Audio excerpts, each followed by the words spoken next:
Time now for Arkansas Travelers Baseball on FM 101.1 The River. Arkansas Travelers Baseball is sponsored by Miller Lite, Sonic Drive-In, BC Powder, Coca-Cola, the Arkansas Prostate Cancer Foundation, and ITT Technical Institute. And now for the ITT Technical Institute pregame show, let's go to the ballpark with Phil Elson.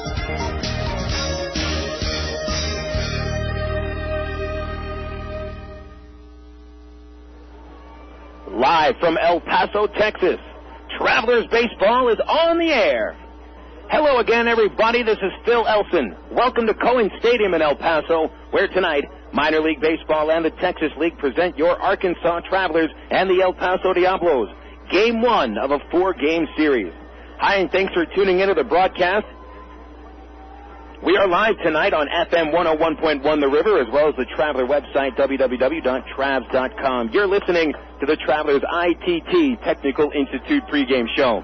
Well, just 12 games to go in this crazy, wacky, windy 2003 Texas League baseball season. And with 12 games to go, the Travelers find themselves tied for first place atop the East Division, along with the Tulsa Drillers, who were losers on Monday as the Travs enjoyed the first of their 2 days off following a rough series against the Midland Rockhounds, in which the Travelers lost 3 of 4 games. Only time in this month of August in which the Travs have seriously made such a great charge.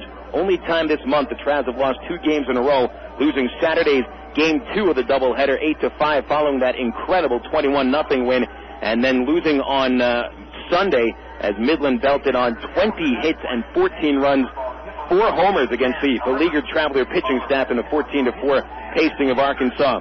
But the Travs taking those 2 days off. The arms are healthy. Steve Andrade is ready to go out of the bullpen, so the Travelers do have their closer. That was a question mark when the Travs went into this 2-day off period, whether Andrade would be able to come back from a sore knee, which didn't let him pitch on Saturday or on Sunday, and that was a big reason that the Travs lost those couple of games. Well, while the Travs lost those 2 games in a row, and it was the only time this month they did so, El Paso is really used to losing a couple games in a row. In fact, on Monday they ended an 8-game losing streak, and that included dropping 4 consecutive games at Raywinder Field, so the Travelers certainly do have El Paso's number coming into this all-important 4-game set at Cohen Stadium. To be honest with you, folks, the Travs, they're not looking just to take 3 or 4 from the Diablos. They expect a 4-game sweep, and it will start tonight as Rich Fisher takes the mound. Travs have won his last 4 starts, with Fisher pitching tremendously over that time. Rich only 3 walks in 26 2/3 innings over that stretch, 19 strikeouts and a 2.36 ERA. That also includes a wonderful 8-inning performance against El Paso last Tuesday night. And on the mound for the Diablos tonight is right-handed pitcher Greg Aquino with a 6-3 record, a 3.99 earned run average. Those good numbers kind of belie the troubles that he has had recently. Over his last 6 starts, he's been coming off of a shoulder problem, which caused him to miss 3 weeks. And the Travs batted him around pretty harsh last Wednesday, beating him 8-0, and coming on Aquino to score 7 runs in 5 innings on him, including 9 base hits. So the Travs also, not only do they have the number of the Diablos, but they certainly have the number of Greg Aquino, tonight's El Paso starting pitcher. It's a beautiful night for baseball out here in El Paso, in the westernmost outpost city of AA baseball in the Texas League, as the Travelers get set for their seasoning and ending 12-game road trip, and hopefully there will be some playoffs off in the distance, and that would start on September the 2nd at the Dr. Pepper 7-Up Ballpark in Frisco. This is the Travelers ITT Technical Institute pregame show. A reminder that usage of the Internet is still expanding, and qualified web developers are needed all throughout the country. ITT Technical Institute can help you design, create, and maintain websites and online databases. And you can get a hold of ITT Tech by dialing them up locally at 565-5550 or by going online to ittech.edu. Well, the Travs getting some warm-ups on, throwing out in the right field area. The pitchers have begun to warm up. Rich Fisher and Greg Aquino getting loose in the bullpens as well. So we'll take our first break on the Travs ITT Tech pregame show. We will return with a look at the starting lineups on FM 101.1 The River. Sports is fun, but it's just a game. Your life, on the other hand, needs a little more serious game plan. like preparation for a career in today's growing technical fields. That's why ITT Technical Institute offers associate's degree programs in areas like electronics, computer drafting and design, and information technology. The skills and knowledge taught are in technical areas that can have practical value in the workplace. For more information on ITT Tech, call 565-5550 today. Or find us on the web at itt-tech.edu. Miller time. It's time to tuck the sun in and give it a good night kiss. Miller time. It's time to put the 9 to 5 back on the shelf. Miller time. Time to wear the knife like a cape and break out the Miller Lite. It's time for real time at a place called Miller Time. Miller Lite, Miller Brewing Company, Milwaukee, Wisconsin. Live responsibly. Now that the baseball season is here again, moms everywhere begin scouting for a cool, delicious recipe that won't take extra innings to make, like Del Monte's Quick 3-Bean Salad. Simply combine a can of Del Monte cut green beans, a can of Del Monte wax beans, a can of kidney beans, and a quarter cup of chopped red onion. Toss it together with some Italian oil and vinegar salad dressing, and you've got a quick score. Del Monte steps up to the plate with simple mealtime solutions that will have you saying, hey, I can do that. Look for Del Monte vegetables at your local Harvest Foods. Harvest Foods, an Arkansas company serving Arkansans. The Radio Shack Glossary of Electronics. Today's term, the parrot, or the retail warehouse employee who has no idea what you're asking for, so he just repeats what you say. Hi, I need a USB hub. US. For wireless networking. Wireless. Hello? Hello? But at Radio Shack, we don't employ parrots. And our trained experts can give you easy answers to all your electronic accessory needs. So for parrots, go to the pet store. For electronics experts and accessories, go to Radio Shack. You've got questions, we've got answers. Welcome back to the Travelers ITT Technical Institute pregame show on a beautiful Tuesday night in El Paso, Texas, at Cohen Stadium. The Travs getting set to kick off this 12-game road trip, which ends the 2003 regular season. It ends it in Frisco, where the Travelers will battle the Rough Riders for 4 games. The first 4 games here in El Paso, 4 games at the First American Bank Ballpark in Midland, then heading on to Frisco. And hopefully the Travs will stay in Frisco and start the playoffs on September the 2nd. Phil Elson joining you. Take a look at the standings for these two teams. The Travs are tied atop the East Division, along with the Tulsa Drillers, identical records of 33 wins and 25 losses. The Drillers do have the edge in the overall standings, as they're one game, actually a game and a half ahead of the Travelers overall. However, when it comes down to a tiebreaker in the Texas League, it all matters on the season series between the two teams that have tied in that division. The Travs won the season series against Tulsa and against Wichita, so that's certainly in the Travs' favor. So even with them tied for first place today, the fact that the Travs did win that season series with the Drillers might play a factor. So you could say the Travs could be on top of the division all by themselves anyway, because if the season ended today, the Travs would be heading to the playoffs. El Paso, meanwhile, at 25-33, virtually out of the running in the second half. They're 10 games out with 12 games to go, as San Antonio has taken a 9-game lead on second place. Midland 10 ahead of the Diablos. We'll have a look at the starting lineups now, starting with the Diablos, the AA Texas League affiliate of the Arizona Diamondbacks. They are managed by Scott Coolbaugh. It is Andy Green leading off. Green in second base. He's a right-handed hitter at .293 batting average. Victor Hall batting second. Hall a left-handed hitting left fielder at .297 batting average. Brian Barton hits third.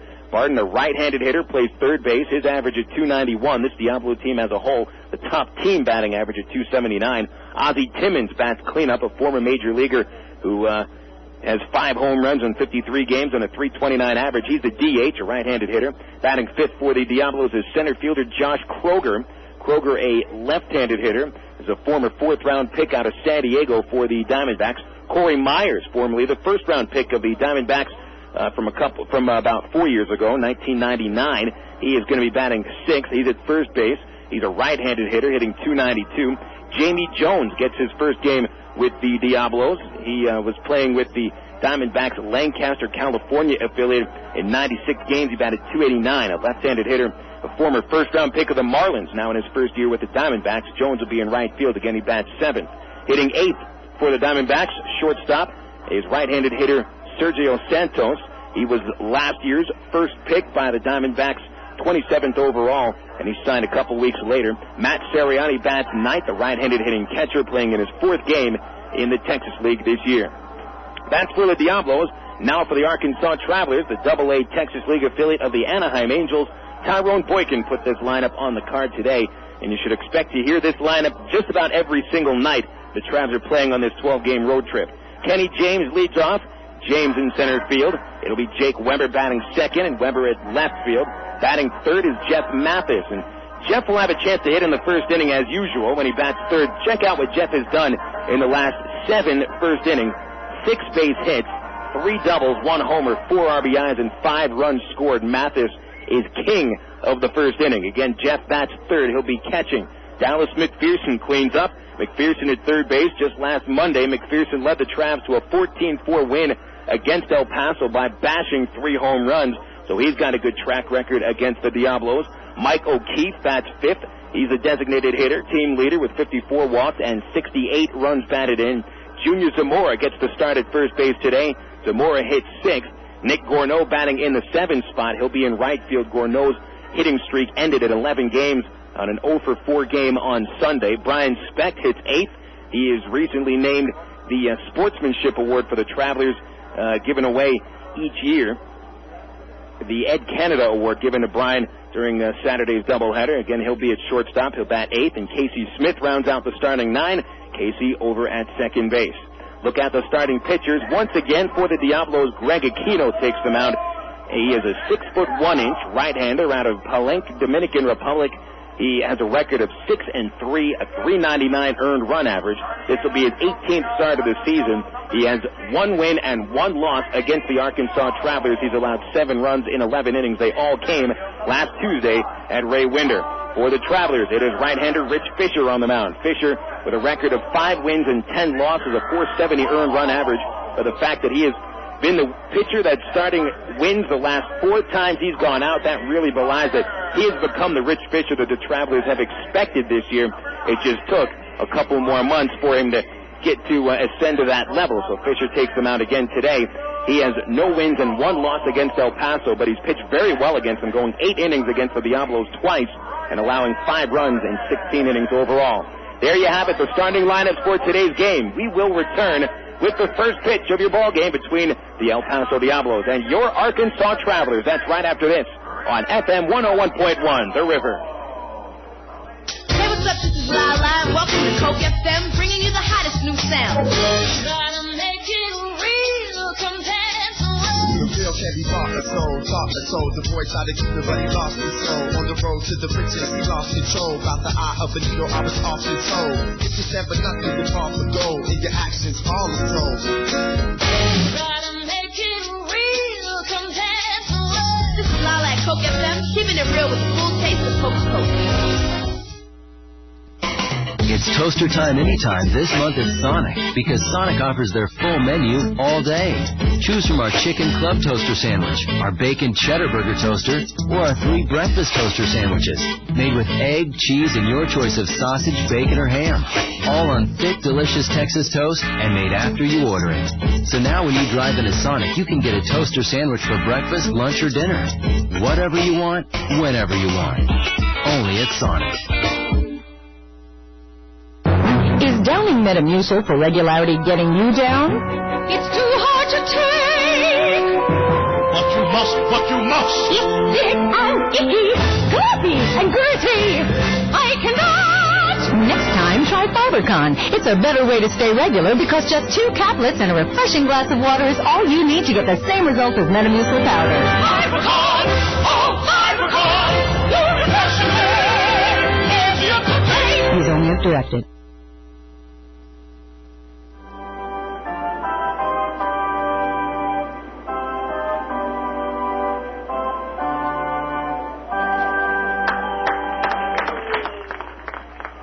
The Cohen Stadium Click Effects, playing the Star-Spangled Banner out here at El Paso's ballpark. Phil Elson with you. Time for baseball at Cohen Stadium as the Arkansas Travelers look to break that tie in the East Division. And today it'll be Tulsa taking on the Round Rock Express as they start a 4-game series at Driller Stadium. We'll be keeping our eye on that game as well as the game in Wichita where the San Antonio Missions embark on a 4-game series at Lawrence Dumont Stadium. The Missions have hard-throwing right-hand prospect Cha Sung-baek. He's a South Korean prospect, a 2-2 record, taking on Wichita. The Wranglers have not announced their starting pitcher. Wichita will end the season at home after just taking off the last couple of weeks for a road trip because of the Amateur Baseball World Series at Lawrence Dumont. And Round Rock has not announced their starting pitcher. The Drillers have left-handed Ben Sampson taking them out, a 5-win, 6-loss record. And in the battle of two teams that will not be winning the second half, it's Frisco trying to tune up for the playoffs at Midland at the First American Bank Ballpark. They did not announce the starting pitchers in that game either. The entire league was off yesterday, so there was no action. Pretty much a travel day for most people today. Travs woke up probably about 6 o'clock. That's when I got up this morning. Got on the official airline of the Arkansas Travelers, Southwest Airlines, for a flight out of Little Rock National Airport about 9 o'clock in the morning. Easy flight to Love Field in Dallas. A couple-hour layover. Got out of Dallas Love Field about 12:30.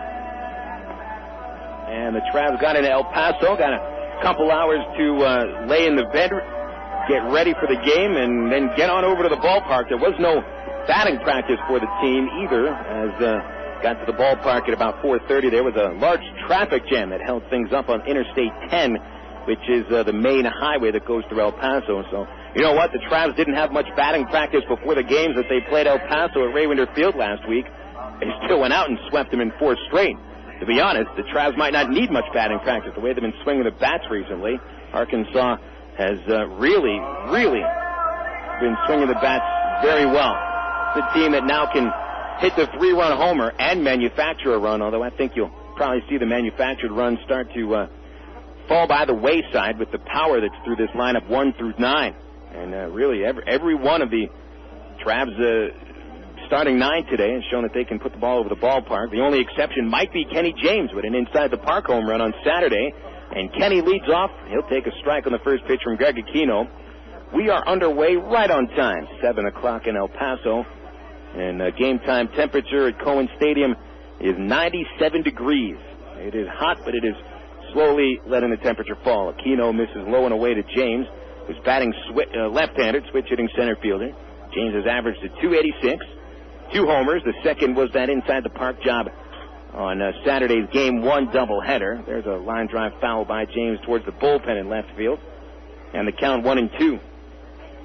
James followed by Jake Weber, Jeff Mathis after him.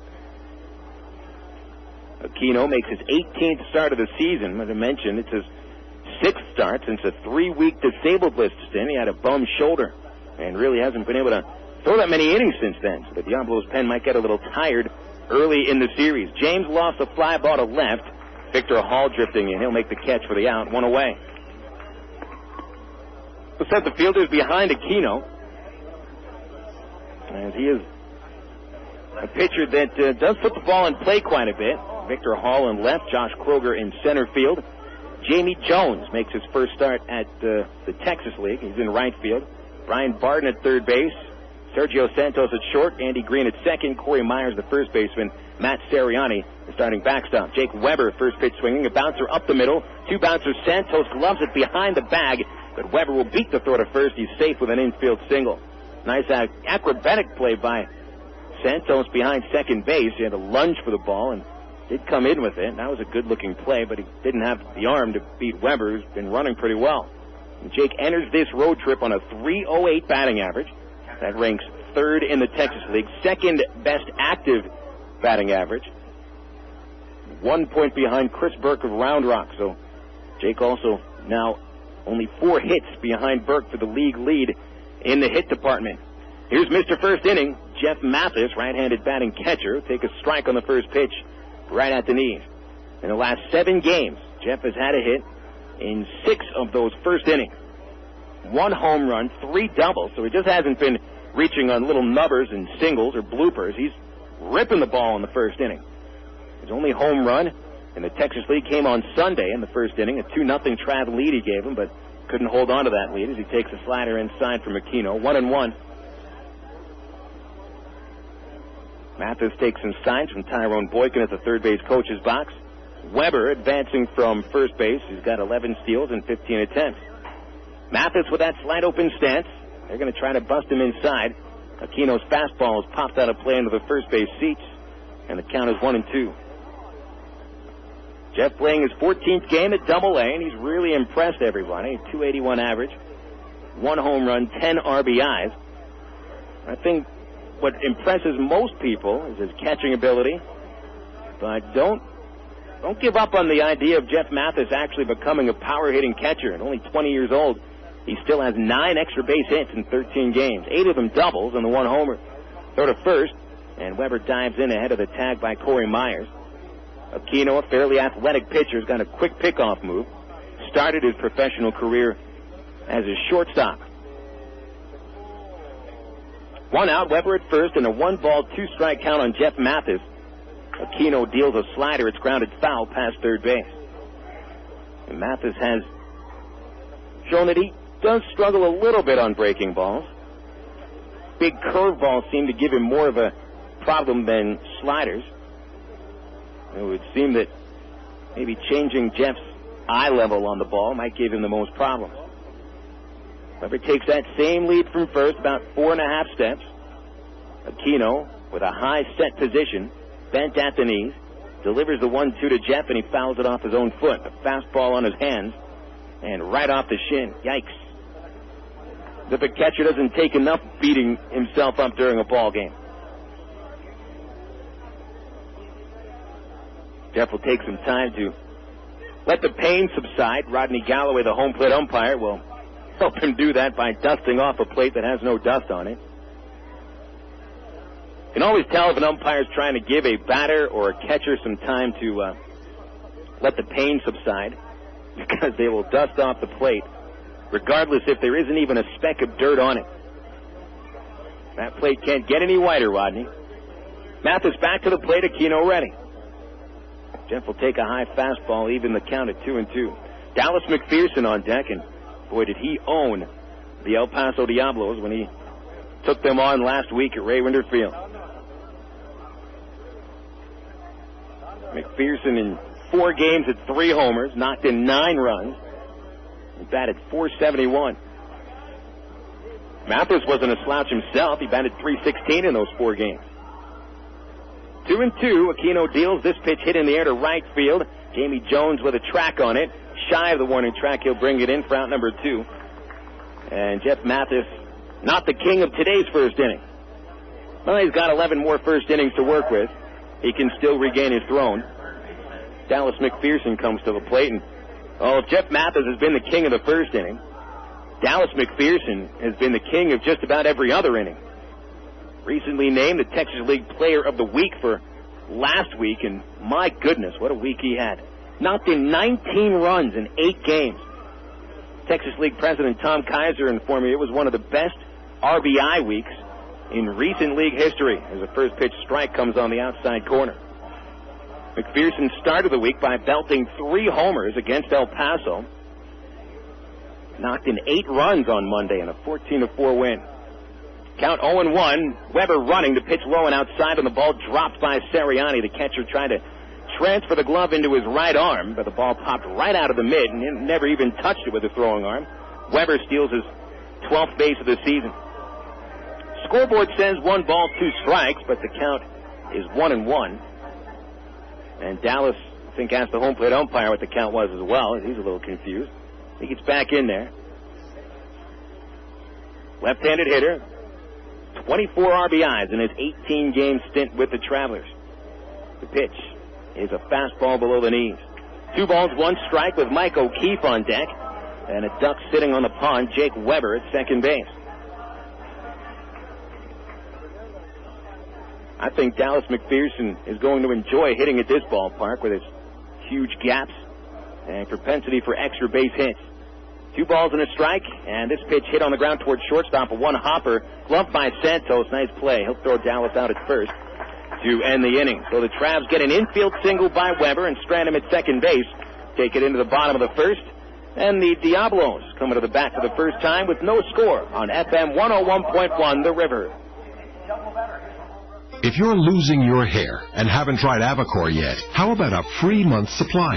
That's right, we're giving away a free month of Avacor with all of today's orders. You've heard all about Avacor on radio and TV for years. That's because Avacor is proven to successfully stop hair loss and regrow hair. Avacor has helped people just like you regain their youthful appearance with new healthy hair. So why haven't you called? We want you to try Avacor. We know that once your hair stops falling out and starts to regrow, you'll be glad you did. Still not convinced? Avacor comes with up to a full 1-year money-back guarantee. Try getting that anywhere else. Call 800-700-1678 for your risk-free trial of Avacor. Call now. 800-700-1678. That's 800-700-1678. And remember, all of today's orders will receive an additional month's supply of Avacor absolutely free. Call 800-700-1678. Ameripride Services is the linen and apparel company to get your team into a professional uniform program. Ameripride features a wide range of high-quality custom programs for the manufacturing industry, hospitality and food service, medical or dental uniforms, and professional and executive wear. Call 664-5575 to schedule a presentation with an Ameripride consultant. Also specializing in the finest quality table linens, rental mats, and restroom services. Call 664-5575 for Ameripride, the official garment supplier of the Arkansas Travelers.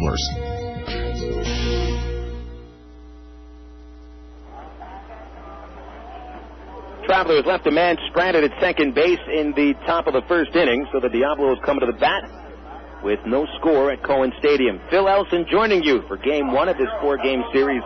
They will all be 7 o'clock start times for you folks in Little Rock. Out here in El Paso, it's the only Texas League city in the Mountain time zone, so we'll start the games out here at 8 o'clock. Pardon me, 7 o'clock here, 8 o'clock where you are. About all at once, when the plane landed today in El Paso, you heard every single Traveler player, coach, ask the same question. So do we change our clocks? You sure do, otherwise you're going to miss the bus. Andy Green leads off for El Paso in the first and pops away the first pitch for a strike. Rich Fisher throwing those pitches. And in the first inning, Fisher facing 2 right-handed batters and 1 lefty. Victor Hall, the lefty, he's on deck. And Brian Barden hitting third. Fisher with the overhead windup, high leg kick, and the 0-1. Fastball, a strike on the outside corner called by Galloway. Todd Titchener, the crew chief, is the third base umpire, and Angel Campos calls the outs at first. So Fisher doing what he's done here recently, get ahead of batters. He really turned his season around recently as the pitch is popped away. Tried a slider on Green. Green makes good contact and stays alive on 0-2. When Rich came into the month of August, he only had 3 wins on the season. They were all in April.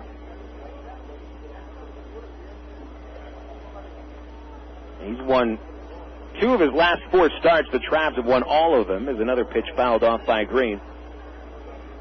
And more importantly than anything is that he's been able to keep the Travs in the ballgame. In fact, for the past 2 months, Fisher has been a pretty good pitcher. Tries a slider, it's low and inside, and Green finally gets the first ball in the count in the 5th pitch. Rich hasn't necessarily been blowing batters away with a fastball. It's been up to about 90-91. But the slider, the curveball, has been one of his best pitches. Slider in the dirt, Mathis couldn't block it. It gets between his legs, Green with a 2-2 count. Well, the breaking stuff has worked for Fisher recently, and that curveball has been terrific. He's been throwing it this year. It's added an off-speed quality to his stuff. Rich, for a while, was using nothing but hard stuff for a while. Fastballs and sliders. Not so anymore. Green a pop-up out of play as he fouls off another one. Well, Green is a pesky ball player. Plays a strong second base. 293 average, 2 homers, 48 runs batted in for Green at the leadoff spot. Short right-handed hitter. He does have some pop. 37 doubles as he sends a charge to this. Fly ball to center. Kenny James drifting back in front of the fence. Makes the catch at the warning track for out number 1. Green, the league leader in 37 doubles. Looked like he almost had one off the bat there, but Kenny was able to bring it in. mentioned that Cohen Stadium is a doubles and triples park. Check out the dimensions here. 340 down the line, 410 feet straightaway center. And while they don't have distance markings in the power alleys, they're about 375, 380 feet. And a 20-foot fence all the way around. In fact, it looks a little bit taller than 20 feet. About 22, 23 feet all the way around. No nooks or crannies in this. It's a symmetrical park. Victor Hall takes a strike as Fisher snapped the slider at the knees. Left-handed batter against the right-handed pitcher. Fisher from the windup. And the 0-1 is ripped foul on the ground, right side, 0-2. Hall also pesky. Not quite as pesky as Andy Green. 297 average. No home runs. 41 RBIs. This ballpark, watch out for Victor Hall because he's going to get his triples here. 11 triples on the season. And that leads the Texas League. The 0-2 is popped up, shallow left. It's in foul territory, but Jake Weber has room to make the catch right at the warning track of foul ground for out number 2. So 2 gone, both on flyouts. And Brian Barden steps to the plate in a scoreless game, bottom of the first. Lights have been turned on at Cohen Stadium, but still a lot of sunlight left. You can always follow the level of the sun from Cohen Stadium as we face pretty much southeast, one of the more northern areas of the city. Barden fouls a pitch back to the screen. As we look out ahead, you can see on the horizon Mexico, Ciudad Juarez way off in the distance, Fort Bliss much closer, and a huge valley in between. Pop-up out of play by Barden as he fouls off 2 consecutive pitches. No balls, 2 strikes. It's fitting to have the Army base dead center field because there's a huge American flag right past the center field wall. The 0-2 to Barden. That's hit down the right field line. A fly ball slicing, and it bounces foul away from Nick Gorneau. Big scoreboard in right center field. The same scoreboard that was installed here when the ballpark opened in the 1990 season. And right now there's shadows on the field. They'll stay there for the rest of the game, of course. The shadows stretch out probably about 600 to 700 feet past the wall in the outfield. The 0-2. Fastball, ring him up for strike 3. Right on the outside corner as Fisher pitches a 1-2-3 version. Brian Barden didn't like that call. Fires his helmet into the third base dugout. Well, we got 2 teams that went scoreless in the first inning. We get into the second, no score at Cohen Stadium on FM 101.1 The River. Teacher. Hey, you. Me? Yeah, you the one driving. My radio is really talking to me. Listen, you like to eat, don't you? Do I like to eat? Can you hear the words coming out of my mouth? Yes, do you like to eat? Well, of course I do. Good. You're catching on. Look, do yourself a favor. Drive past that Fat Burger drive-thru you were just looking at. Go to the grocery store. Walk directly to the packaged deli case.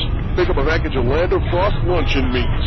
Get something your stomach will appreciate for a change. Okay, I'm listening. Oh, now you're listening. Believe me, it doesn't get any better than a mile-high sandwich made from the savory sliced luncheon meats from Land of Frost. Made right here in Arkansas. Honey smoked ham, oven roasted, or smoked turkey breast. Absolutely delicious. Hey, where are you going? I wasn't through talking. Talking, it's time for a Land of Frost lunch. Find Land of Frost brand luncheon meats, including the premium brand 1-pound value pack and new delicious Dagwood brand at your local grocery store. Fans, if you haven't been to an Arkansas Travelers game lately, you don't know what you're missing. Shed Spread Country Crock invites you and your family to get out and see the Travs. You can bring the whole family for Country Crock Family Thursday. Travelers fans who bring an original cash register receipt showing purchase of any Shed Spread Country Crock product will receive up to 6 free admissions for any Thursday home game. Hurry! This offer ends August 14th. Offer subject to ticket availability. Country Crock. Bring it home.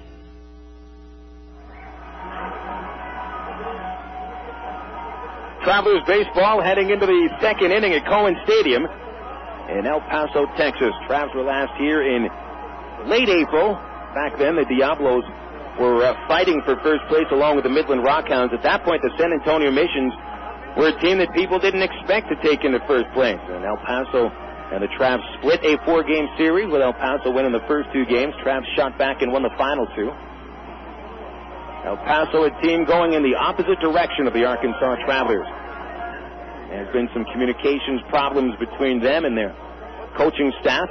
Manager Scott Coolbaugh, pitching coach Claude Osteen, hitting coach Lorenzo Bundy have had some trouble getting through to the team, and that has resulted in a very disappointing second half. After a fairly good first half, it left the Diablos feeling they could get into the playoffs with a strong second half, but that's not happening. Mike O'Keefe leads off the inning and takes a strike as Aquino fired a fastball. Junior Zamora, Nick Gorneau after O'Keefe. Fastball fouled back, might a little late on the swing. 0-2.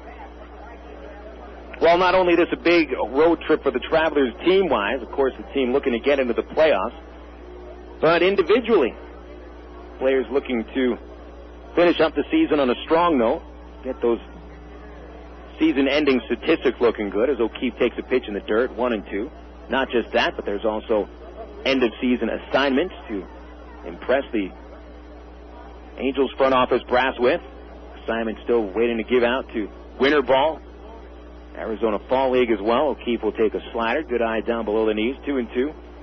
And O'Keefe, one of those players, looking to impress this last week. He's been hitting well recently. Did drop the average to about 250 in mid-July, but he's hitting 301 over the last month. 19 RBIs, so he has been producing. And he'll run the count full. Took Aquino's slider downstairs. Now a full count after behind 0-2. Designated hitter O'Keefe tonight. Spot that he's enjoyed some good success at. 3-2 pitch, missed the outside corner, very close, and O'Keefe takes the first walk of the game. A leadoff walk issued by Aquino. And that is not Greg Aquino's game, just the 34th walk he's issued in 89 innings. Up to the plate, Junior Zamora, who had a strong finish in the series against the Midland Rockhounds. 5 for 15, including his 9th home run of the season, and 5 RBIs. All 5 of those RBIs came in the 21-0 win. Line shot to right center field, falling in a base hit. Cutting it in the gap, Josh Kroger. That'll get O'Keefe to third base. Zamora hesitates around first, and he puts on the brakes. He'll hustle back into the bag. He almost got picked off. But Junior does get in there. He probably had second base if he really wanted to go for it.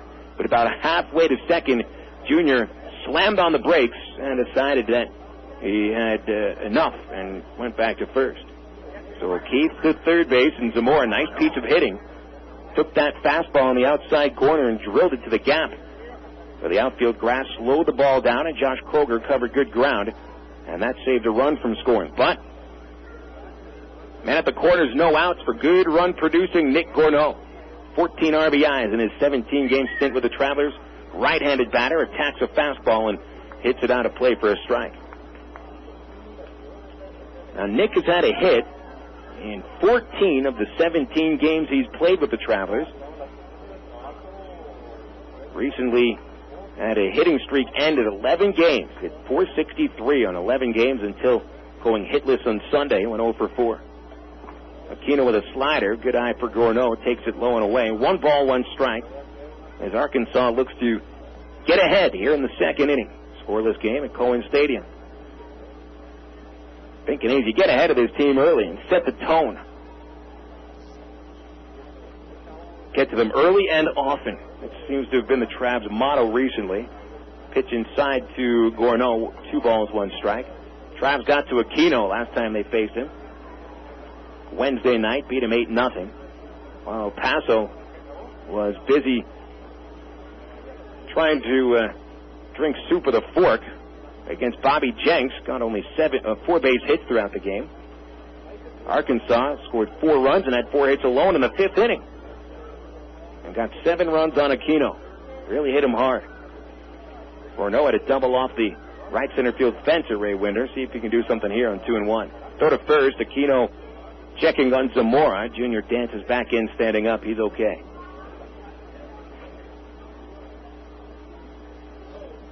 Over that hitting streak, Gorneau hit 1 home run. But he really sent some shots into the gaps and proved to be a consistent run producer. As a kid that comes through in a lot of run-producing situations, you can count on him for a hit. I'm not guaranteeing a hit here, but I feel pretty confident with him. His RBIs haven't come in bunches. There haven't been really any 3-run homers, certainly no grand slams. It's been a 2-run single here, 2-run double there. Aquino steps to third, looks at first base, and really thinks that something's on here. Aquino must be convinced that Junior Zamora is going to run. And the Travs attempt a hit and run. Right now, this might not be the spot to do this. Infield looking at turn 2. Third baseman Barden even with the line, about 10 steps off the bag. Aquino with a 2-1. That's hit up the middle, off Aquino's foot. Look out. Ricochets towards second base. O'Keefe will score the first run, and Gourneau brings him in and almost ripped off Aquino's foot. Yikes, that looks like it hurt. Zamora gets to second base, and Gourneau to first with the RBI single. 15th RBI with the Travelers. And they've gotten to Aquino in more ways than one. Getting slapped that hard right off the shoe. That'll sting pain-wise, and that'll also dent the psyche a little bit. That was a fastball right at the letters. Do not put a fastball to the letters for Nick Gourneau. A high fastball hitter. And he's lucky, Aquino is, that the ball didn't end up over the fence. Instead, it ricocheted right off the bottom of his shoe. Trainer never came out, so Aquino must be fine. Brian Speck coming to the plate. Switch hitting, shortstop, bats left-handed. Zamora at second base, Gourneau at first, and Aquino reeling. First pitch fastball, tails outside, 1-0. Well, now the Diablos anticipate a sacrifice bunt. Speck did not square around on that last pitch. Doesn't mean he's not going to here. Tyrone Boykin has shown he is a firm believer in the sacrifice bunt. Doesn't matter what inning the game is. 1-0 is the count. And Aquino from the stretch. Speck swings, ground ball towards first. Backhand play by Myers. Flips to second, 1 out. Santos relay to first. Safe. Speck beats it out. And that will not be a double play. Gourneau forced out at second base. Myers a nice play off the bag. Made an accurate throw to second, but Santos had to wait for somebody to get to first base. It was the pitcher Aquino who was late covering the bag. And that slight hesitation cost him a double play. Fielder's choice for Speck. 3-6, the out at second. Zamora advances to third. Casey Smith, the batter. So the Travs get to that number 9 hitter in the second inning with only 1 away.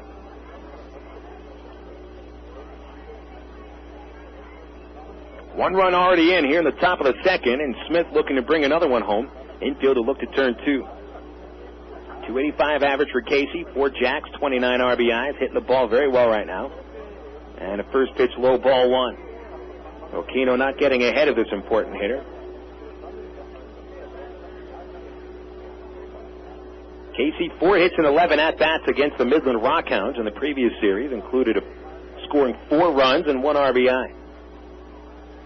Aquino throws to first base, not in time.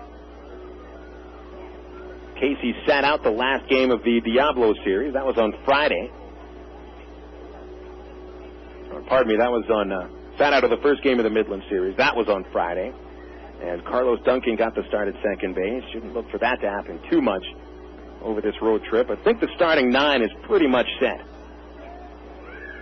The 2 reserve players for the last road trip of the year will be Brent Del Chiaro and Carlos Duncan. Now, one thing to remember, the Travelers are short 1 player on the roster. They have 23 active players. You can have 24 this time of the year. Slider to Smith, that's at the letters, right in there for a strike, 1-1. 1-0 Travelers, that's our score in the top of the second. Seems that the Travs will have to go without that extra roster spot down in the pennant race. And out of all the things the Travs could use, you could probably use 1 more pitcher in the bullpen. There goes Speck running on the slider. It is called a strike throw to second. He's out at second base. A good throw by Matt Sirianni. And holding at third, Junior Zamora. Well, trying to stay out of the double play. That might have been a busted hit and run. Otherwise, there's not much of a reason for Speck to try to swipe second base. Not the way this team's been hitting. It's a risk, a calculated risk, but I think that was a busted hit and run. So 2 outs.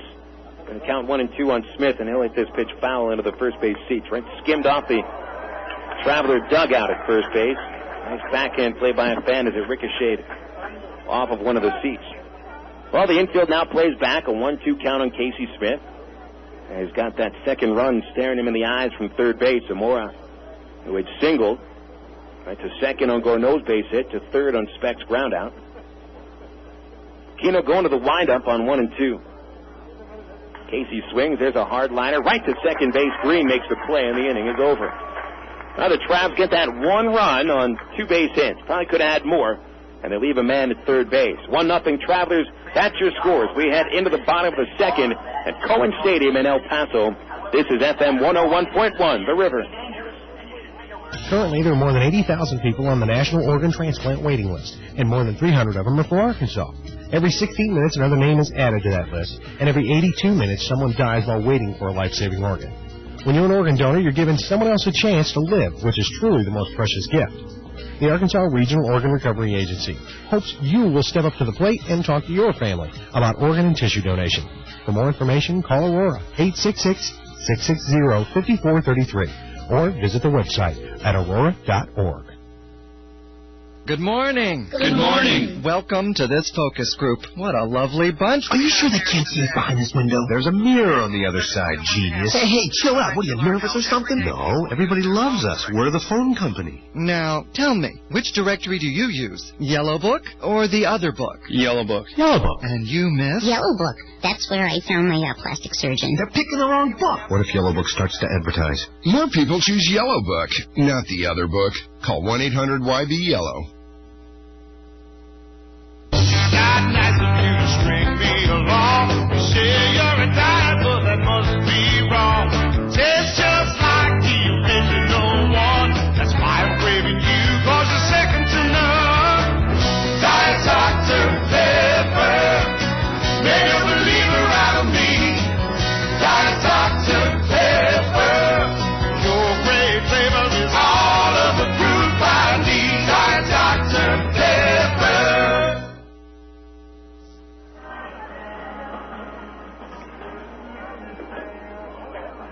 Welcome back to Cohen Stadium. Phil Elson with you on FM 101.1 The River. As the Arkansas Travelers just took a 1-0 lead in the top of the second. The El Paso Diablos look to strike back against Rich Fisher. The Traveler right-hander set down the Diablos in order in the first, and he's set to face Ozzie Timmons, Josh Kroger, and Corey Myers. Timmons first, right-handed power hitter, will take a curveball. Strike one. Good-looking hook from Fisher. Well, he really added something to his repertoire this year, and it is that curveball. That'll distinguish him as he works his way up towards the major leagues. The 0-1 to Timmons. Another breaking pitch. This one misses inside. That was a slider. 1 ball, 1 strike. Timmons, the DH of the Diablos. He's the grandpa of the team. He's been playing professionally since 1991. He is 32 years old. 2-1 pitch breaks outside from Timmons. Strike zone 2-1. Timmons with 186 games of Major League experience and 20 homers. Started the 1995 season in the outfield for the Chicago Cubs. There's a pop fly to right field, a very high fly ball, no distance at all to this one. Nick Gourneau is back there and got good eyes. He brings it in for the out. 1 away. Some low-lying clouds out here in El Paso. Sure beautiful sight tonight as the sun sets. The sun sets past the first base side of the ballpark and actually behind the stands. There's a mountain range, the Franklin Mountains, an offshoot of the Rockies down this way. And they provide some shade from the ballpark a little early. They knew they wanted to build a ballpark where there'd be some shade earlier than at Old Dudley Field. Josh Kroger, left-handed batter, fouls the pitch off, strike one. And you get this nice, soft, pink glow off the clouds, slowly turning orange. One of the more beautiful sights in Texas League Baseball is from up here at the press box at Cohen Stadium. There's some people that don't like El Paso, believe it or not. It is a dirty border town, but there's some beauty to all the dirt and dust. Kroger takes outside, 1 ball, 1 strike. 1-0 Travelers, bottom of the second. Rich Fisher has set down 4 in a row to start the game. Kroger now hitting with a .282 average. 3 homers, 20 RBIs. And he pulls this grounder to first base. Nice play by Zamora. shuffled in front of the ball and flips to Fisher for the second out. And Corey Myers is up next. So we've had the question answered numerous times. We might as well, the question asked, not answered numerous times. I guess it has been answered numerous times, too. The question is, so is the Travelers' season over? Well, no, not quite yet. We don't know, meaning the home schedule. Hopefully there will be some more games. So I'm going to have to give you an idea what the playoff scenario would be like as Myers takes a strike. Now, don't think I'm counting my chickens, because we're not. It's always good to be prepared and let you know what could happen. The 0-1 on Myers, a right-handed first baseman, swing and a miss. Look bad on that breaking pitch, 0-2. Well, maybe we should wait till next inning to let you know about what the playoff situation is, being that Fisher's one strike away from ending this inning. With Myers, pretty good hitter, 292 average. Doesn't have the prettiest swing, but he does get some results. 0-2 pitch, that's fouled back, a fastball, and Myers was able to get a piece of. Corey's swing is one of the weirdest swings I've seen in baseball. I'm shocked he can even reach safely. He steps so far in the hole, and I could even barely see him covering the inside corner, swinging a foul back on the 0-2 pitch. And Fisher's trying that outside corner, which is exactly where you want to pitch Myers. He's susceptible to breaking pitches that are away from the strike zone, fastballs high and on the outside portion. Just doesn't have good plate coverage. Another 0-2. Breaking ball popped up, shallow center. James coming in, out from second, Smith. Specht will call them all off from shortstop, bring it in one-handed. A 1-2-3 second inning, followed a 1-2-3 first. Rich Fisher and the Arkansas Travelers carry a 1-0 lead. We get into the third on FM 101.1 The River. Go your own way with National Car Rental. Take a one-tank trip and discover Arkansas. National's great weekend special is just what you need for a trip to the Ozarks. Or get your friends together and rent a minivan to visit historic Eureka Springs. National offers a wide choice of sizes and styles, from luxury cars to vans and sport utility vehicles. Unlimited mileage rates are available. National Car Rental has 2 convenient locations, Little Rock Airport and North Little Rock at 3919 Pike Avenue. See National Car Rental's ad in the yellow pages for more information. Go your own way with National Car Rental. If you have a Shell or Texaco credit card, your life just got easier. Shell is now accepting the Texaco credit card, and Texaco is now accepting the Shell credit card. That's right, both cards work in both places. In fact, both credit cards are welcome at over 23,000 Shell and Texaco stations nationwide. With that, the likelihood of not finding a gas station when you need it just went down the storm drain. The same conveniences still apply to both. You can pay at the pump or fill up with a few groceries inside. And if you're short on cash, you can still use them in the nationwide network of Plus ATM machines. And they're still available with no annual fee. But if your wallet hasn't been blessed with one of these credit cards before, here's its chance. You can apply by calling 888-98-SHELL or visit www.shellcreditcard.com. You can also apply for your Shell credit card at any Shell Superstop, your one-stop shop all across Arkansas.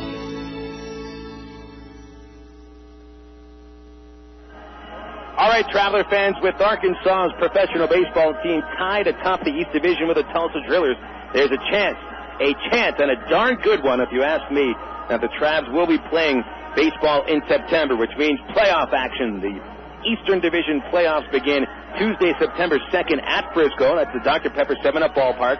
The best-of-5 series will have all the games on FM 101.1 The River. Travelers will have the first playoff home game Thursday, September the 4th. That's at Ray Winder Field starting at 7:10. In fact, if the series goes to 4 or 5 games, the last 3 games of that series will be in Little Rock. So that's something to look forward to. All tickets, all general admission tickets cost $5. There are no discounts available, not for kids, not for seniors, not for military, but you know what? It is a great, great thing when you have Texas League playoff baseball in Little Rock. 2-0 Traveler lead. Kenny James leads off the third inning first pitch. He bounces right to the shortstop, Sergio Santos. And the throw to first will retire Kenny. 1 pitch, 1 out for Greg Aquino in the third. Jake Weber is next. Again, It is a $5 general admission ticket for all ages. To get into the playoffs at Ray Winter Field, just $2 more gets you the box seat. And no discount tickets available. Weber, who reached on an infield single in the first inning, takes inside a slider, ball one. Phil Elson with you at Cohen Stadium. 1-0 Travelers lead. Weber, high bouncer over the mound. This one for the shortstop, Santos. Fields it on the second base side of the infield and makes the throw to first, 2 gone. Nice looking play. Now, they did have Weber shaded up the middle, so they had the infielders positioned pretty nicely for Jake. Just 3 pitches and 2 outs for Aquino. He hadn't even had that many 3-pitch at-bats in this game. I think Aquino really dodged a bullet in the second inning. He allowed the first 3 batters on base, and 1 run had already scored before an out was recorded. And Brian Speck caught stealing at second base. It appeared to be a busted hit and run. Aquino certainly allowing just that 1 run. Could have allowed more. There's a strike on the inside corner to Jeff Mathis. As we start to see that floating strike zone from Rodney Galloway, the home plate umpire. The Travs have had some problems with this year, and to be honest, the entire Texas League has. 0-1 pitch. Mathis grounds it to short. Santos has it, and he's going to make all 3 plays in the third inning. 6-3, 6-3, 6-3, and that's 1-2-3 in the top of the third as the Travs go down in order. Arkansas still leading, however, 1-0. We go to the bottom of the third at Cohen Stadium. This is Arkansas Traveler Baseball. The 2004 transport trucks are rolling into Gwatney Chevrolet. And prices are rolling down on all remaining 03 models. 2003 Suburbans up to $10,000 off. The rugged Chevy Avalanche as low as $24,000. 03 Silverado extended cabs as low as $14,500. Gwatney has the low prices other dealerships won't match. Plus, big rebates and 0% financing available. Gwatney Chevrolet in Jacksonville. We'll be there. For the through credit, see dealer for details. Miller Lite. Miller time. It's time to grab the fellas and hit defrost. Great tasting Miller Lite. Time to melt cold shoulders. Time to pull your mojo out of the freezer and warm it up on the grill. It's time for a great tasting Miller Lite. Great tasting Miller Lite. At a place called Miller Time. Miller Lite, Miller Brewing Company, Milwaukee, Wisconsin. Live responsibly. Now that the baseball season is here, moms everywhere begin scouting for a cool, delicious recipe that won't take extra innings to make, like Del Monte's Spring Pasta Salad. Simply combine 8 ounces of cooked spiral pasta, 1 can of Del Monte's seasoned green beans, 1 can of Del Monte's peas and carrots, plus a cup of cherry tomato halves topped with Caesar dressing, and you've got a quick score. Del Monte steps up to the plate with simple mealtime solutions that will have you saying, hey, I can do that. Look for Del Monte vegetables at your local Harvest Foods. Harvest Foods, an Arkansas company serving Arkansans.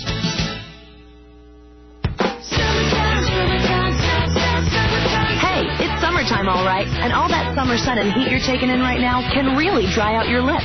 So here's a little tip to help keep lips moisturized and protected. Chapstick Lip Moisturizer. That's right, Chapstick Lip Moisturizer's got SPF 15 and 10 moisturizers, like aloe and vitamin E, to moisturize summer dried lips and help keep them feeling great. Because summertime is chapstick time, too. Use as directed.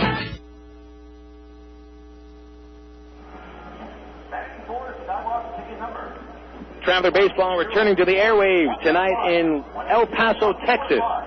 Phil Elson with you on FM 101.1 The River. It's 1-0. That's your score. Travelers leading, bottom of the third. Jamie Jones going to get his first Double-A at-bat of the season. A left-handed batter out of Poway, California. That's Poway, I believe, in the San Diego area. First pitch strike to Jones on the outside corner from Rich Fisher, who begins this game setting down 6 consecutive batters. Only 1 in a ground out. 4 flyouts, 1 out by way of the K. Jones takes outside 1-1. Jones had spent the season in the California League with the Lancaster Jethawks, the Diamondbacks affiliate. Hit at .289, 12 homers, 53 runs batted in 96 games as a Jethawk outfielder, trying to check back the swing, but follows through as Fisher's slider was too much to handle. 1 ball, 2 strikes. Jones followed by Sergio Santos and Matt Sirianni, both right-handed bats. Jones a lefty, formerly the first-round pick of the Marlins in the 1995 draft. Ground ball towards shortstop. Speck measures it, has the ball behind second. Throw to first. James out by a step. Pretty close play over there. Good throw by Bryan for the out.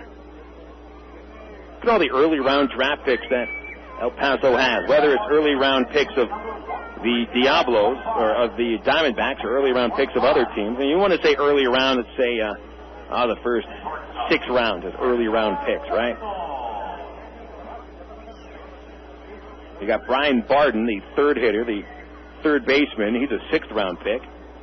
Ozzie Timmons was a 5th round pick of the Cubs in 1991. Here's Sergio Santos, who was last year's Arizona 1st round pick on a high school. Right-handed shortstop takes a slider away, ball 1. I mean, up and down this lineup, Kroger was picked in the 4th round. Myers picked 4th overall. Jones, 6th overall in the 95 draft in the 1st round. Santos, a 1st round pick. Santos takes inside ball 2. Then you have a player like Matt Sirianni, not to take anything from Matt. We've actually been friends. Matt was never drafted. Hasn't played for a whole lot of teams. Fly ball shallow right field, charging on a Nick Gorneau. He's got room and makes the catch one-handed. That is 2 gone in the 3rd. Well, Rich Fisher is apparently repeating what he did to the Diablos last time he faced him, which is set down the first 8 batters. Fisher actually retired the first 9 in a row in that game and allowed his only run in the 4th. Really, Rich made one mistake in that ball game in which he held the Diablos, the team with the top overall team batting average, to 4 hits in 8 innings. Only mistake was a wild pitch. There's a foul ball hit by Sirianni back into the press box area for a strike. Sirianni playing his 4th game with the Diablos. He's 1 for 12 before this game, 7 strikeouts. Right-handed batter from the East Bay area in California. Really call it the Solano area. Fly ball to right, hit it pretty well. Back Gorneau, but room in front of the warning track to bring it in, and Fisher sets 9 down in a row to start the ball game. Boy, deja vu. That might mean we're en route to a 13-inning ball game, folks. That's also what happened last time Fisher pitched against the Diablos. So a 1-0 lead for the Travelers carries into the 4th, and we're back after this with more Traveler baseball on FM 101.1 The River. Looking for the perfect snack to go on with a game? Pick up America's #1 food craving and hit a home run with your family. With more than 300 varieties of cheese made right here in America, there are endless ways to cave to the crave. Stop by your local grocer for ideas on how to create mouth-watering appetizers that the entire family's going to love. Cheese is the perfect snack to accompany any game, and you'll be a winner with your family. The power of cheese. The Isle of Capri and Lula has your Isle 1 Players Club card. Earn comps, points, and mail offers. Receive cash back on the same day. Plus Isle miles for fabulous merchandise and Carnival cruises. New Isle players who join the new Isle 1 Players Club and earn 10 points or 1 hour of weighted table play in one gaming day will win from $1,000 to $5,000 instantly. All part of the Isle $1 million giveaway. Come in and sign up. Earn 10 points or 1 hour of table play and scratch it off. Winning? That easy. It all happens with Isle 1. The best club, the most rewards, only at the Isle of Capri Casino in Lula. No purchase necessary. Full details at the Isle 1 booth. Is it time to revamp your office? Well, get in on the best-kept secret in Arkansas. Southern Office Services, located in the River Market, is the #1 source for new pre-owned and retro office furniture. Over 20,000 square feet of desks, chairs, files, panel systems, and much, much more. You'll be amazed at the savings found at Southern Office Services, where service is an art in itself. Located in the heart of the River Market at 608 President Clinton Avenue. Southern Office Services.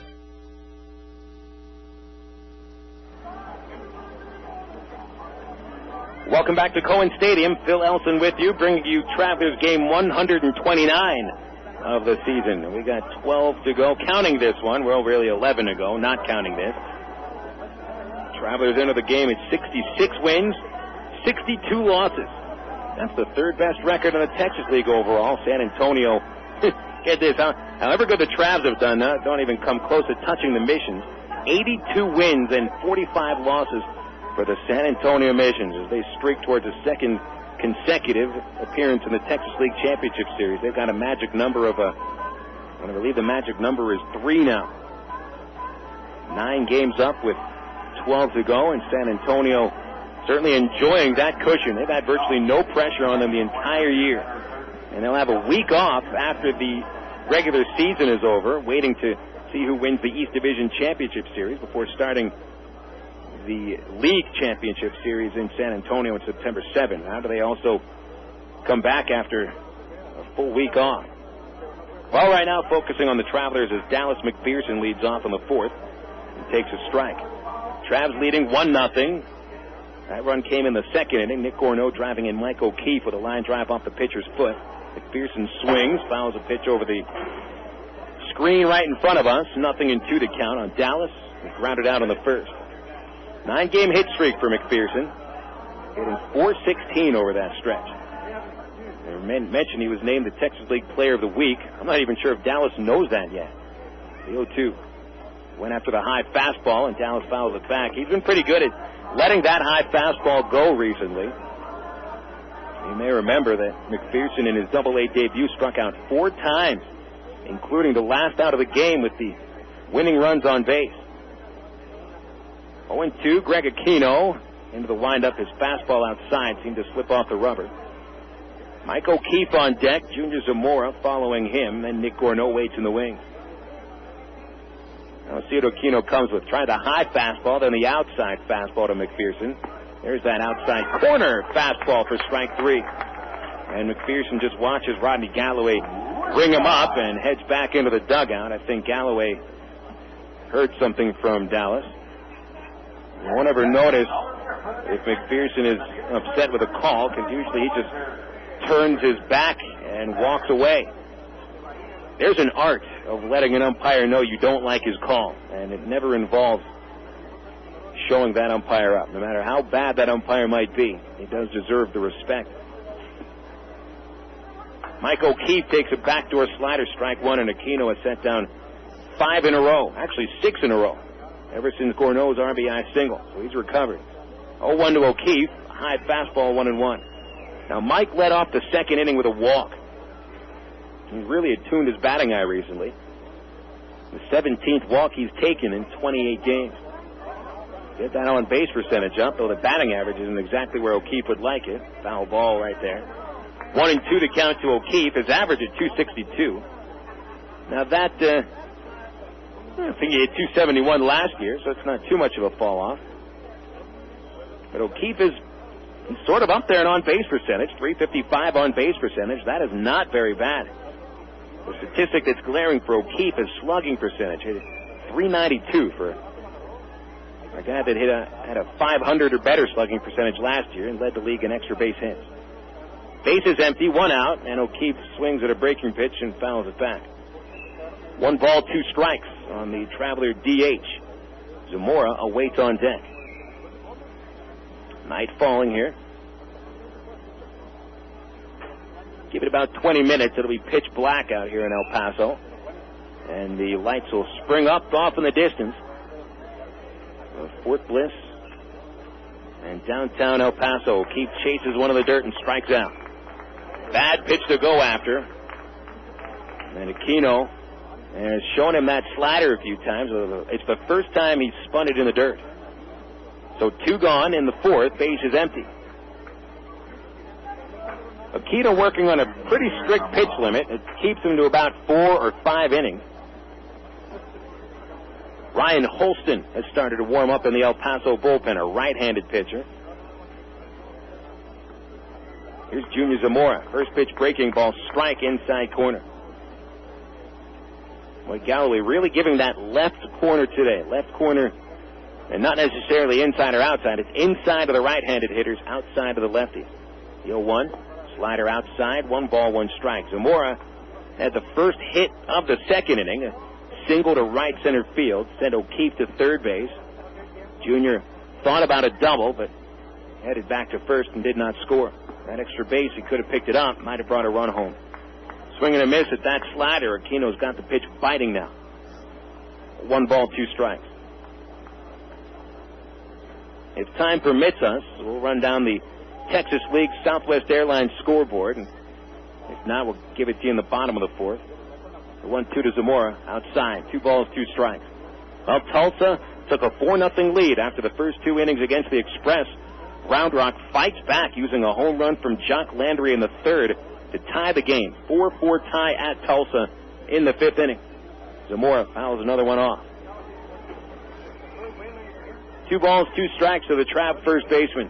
1-0 Arkansas lead. Wichita had 4 scoreless innings against San Antonio, and the Wranglers break through first. 1 run of the 5th for a 1-0 lead in the 6th inning. And Midland won Frisco 0 after 3. Zamora tried to check back the swing. He tipped it right into the catcher's mitt. A slider caught by the catcher, strike 3, and Greg Aquino strikes out the side in a mighty impressive 4th inning. He set down 8 in a row ever since the Travs scored the first run, but that's the only run of the game. 1-0, bottom of the 4th. Arkansas leads, and that is right after this on FM 101.1, The River. Warmer days are moving in. Get moving on your tan. Look good and feel great with a healthy, glowing tan from Advanced Sun Systems. Advanced Sun Systems has 4 levels of tanning to suit you and unlimited tanning packages that start at $20 a month with a one-time enrollment fee. Advanced Sun Systems also has the hottest swimwear and beachwear with colors and styles you won't find anywhere else. It's summer year-round at Advanced Sun Systems, located on Chenal Parkway, Maumelle, and the North Little Rock location that offers the incredible UV-free Mystic Tan. Make your appointment today at Advanced Sun Systems and get ready for the ultimate tanning experience. Synonymous. Words alike in significance and meaning, like summer and baseball. Baseball and Ray Winder Field. Ray Winder Field and hot dogs. Hot dogs and Coca-Cola. Yes, Coke is joining the Travs All-Star lineup this summer right alongside the future Anaheim Angels wearing the Travelers uniform. Enjoy the best value in family entertainment in Central Arkansas. Ray Winder Field, the Arkansas Travelers, and Coke. 3 summer classics. Call 664-1555 or visit our website at travs.com. It's toaster time anytime this month at Sonic, because Sonic offers their full menu all day. Choose from our chicken club toaster sandwich, our bacon cheddar burger toaster, or our 3 breakfast toaster sandwiches, made with egg, cheese, and your choice of sausage, bacon, or ham. All on thick, delicious Texas toast and made after you order it. So now when you drive into Sonic, you can get a toaster sandwich for breakfast, lunch, or dinner. Whatever you want, whenever you want. Only at Sonic. Your home for Travelers Baseball. FM 101.1 The River. KDRE. North Little Rock and Little Rock.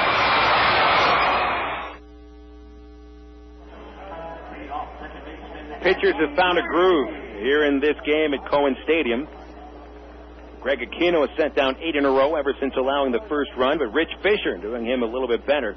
9 up, 9 down for the young right-hander out of Riverside, California, as Fisher steps onto the pitcher's mound. And Andy Green into the batter's box to lead off the 4th. 1-0 Travs, and Green first pitch swinging, grounded to third right there. Dallas McPherson to glove it. Fires across the diamond, 1 pitch, 1 out. Boy, Dallas was playing in at third base, not necessarily on the grass, maybe a half step behind it. Quick reflexes, and he was ready for that rocket shot, which came right to him. So that's 10 straight that Fisher is retired. 1 better than he did last time out against the Diablos last Tuesday. He set down 9 in a row to start the game, and now today gets the first 10. Victor Hall steps into the box. He fouled down to the first. The way Rich is working, we might not be able to get through many scores here in the Major League scoreboard in the 4th inning as he offers up a fastball, strike 1 outside corner. Hall, a left-handed batter. Again, he fouled out in the first. Cornerman playing in, middle infielder's back. There's lots of room up the middle for Hall to work with. The 0-1 breaking pitch drops in there for a strike. Nice looking hook. That slow, big breaking ball, and it's not necessarily the kind of breaking pitch that rolls. It snaps. It's got a sharp break to it. 0-2 on Hall. Fisher throws a changeup, and Hall chased and missed at strike 3. Tried to hold back, but he did flick the wrists, and that is strikeout number 2 for Fisher. 11 in a row to start the ball game. Rich Fisher pitching wonderfully. He was a hard luck kid for a while. And had lost some confidence, had lost some in the mechanics, had lost a little bit on the fastball. Right now he is pitching with supreme confidence. Brian Barden swings first pitch, grounder to short. Specht has it. Throw to first base. 3 up, 3 down. And just 5 pitches to get those 3 outs. Rich Fisher has set down 12 in a row to start this ball game, and the Travelers have a 1-0 lead. We go to the 5th after this on FM 101.1 The River. Well, ladies and gentlemen, the votes have been tabulated, and here are the winners. Voted Pulaski County's Best Barbecue, Pig and Chick Restaurant. Voted Pulaski County's Best Catfish, Pig and Chick Restaurant. Voted Best Plate Lunch, once again, Pig and Chick Restaurant. And last but not least, voted Best Family Dinner. And you guessed it, the overall winner, Pig and Chick Restaurant in Sherwood. Congratulations to Pig and Chick Restaurant, just 2 blocks south of Kiel Avenue in Sherwood. To dine at your house, call 834-5456. To place your order and pick it up at the drive-thru window. Or to cater your family or company parties over the holidays, call 834-5456. And for the best barbecue, catfish, plate lunch, or family sit-down dinner, visit Pig and Chick Restaurant, 7824 Highway 107, that's JFK Boulevard, 2 blocks south of Kiel Avenue in Sherwood. Open Monday through Saturday. Hey, it's a proven winner. Miller time. It's time to tuck the sun in and give it a goodnight kiss. Miller time. It's time to put the 9 to 5 back on the shelf. Miller time. Time to wear the knife like a cape and break out the Miller Lite. It's time for real time. At a place called Miller Time. Miller Lite, Miller Brewing Company, Milwaukee, Wisconsin. Live responsibly.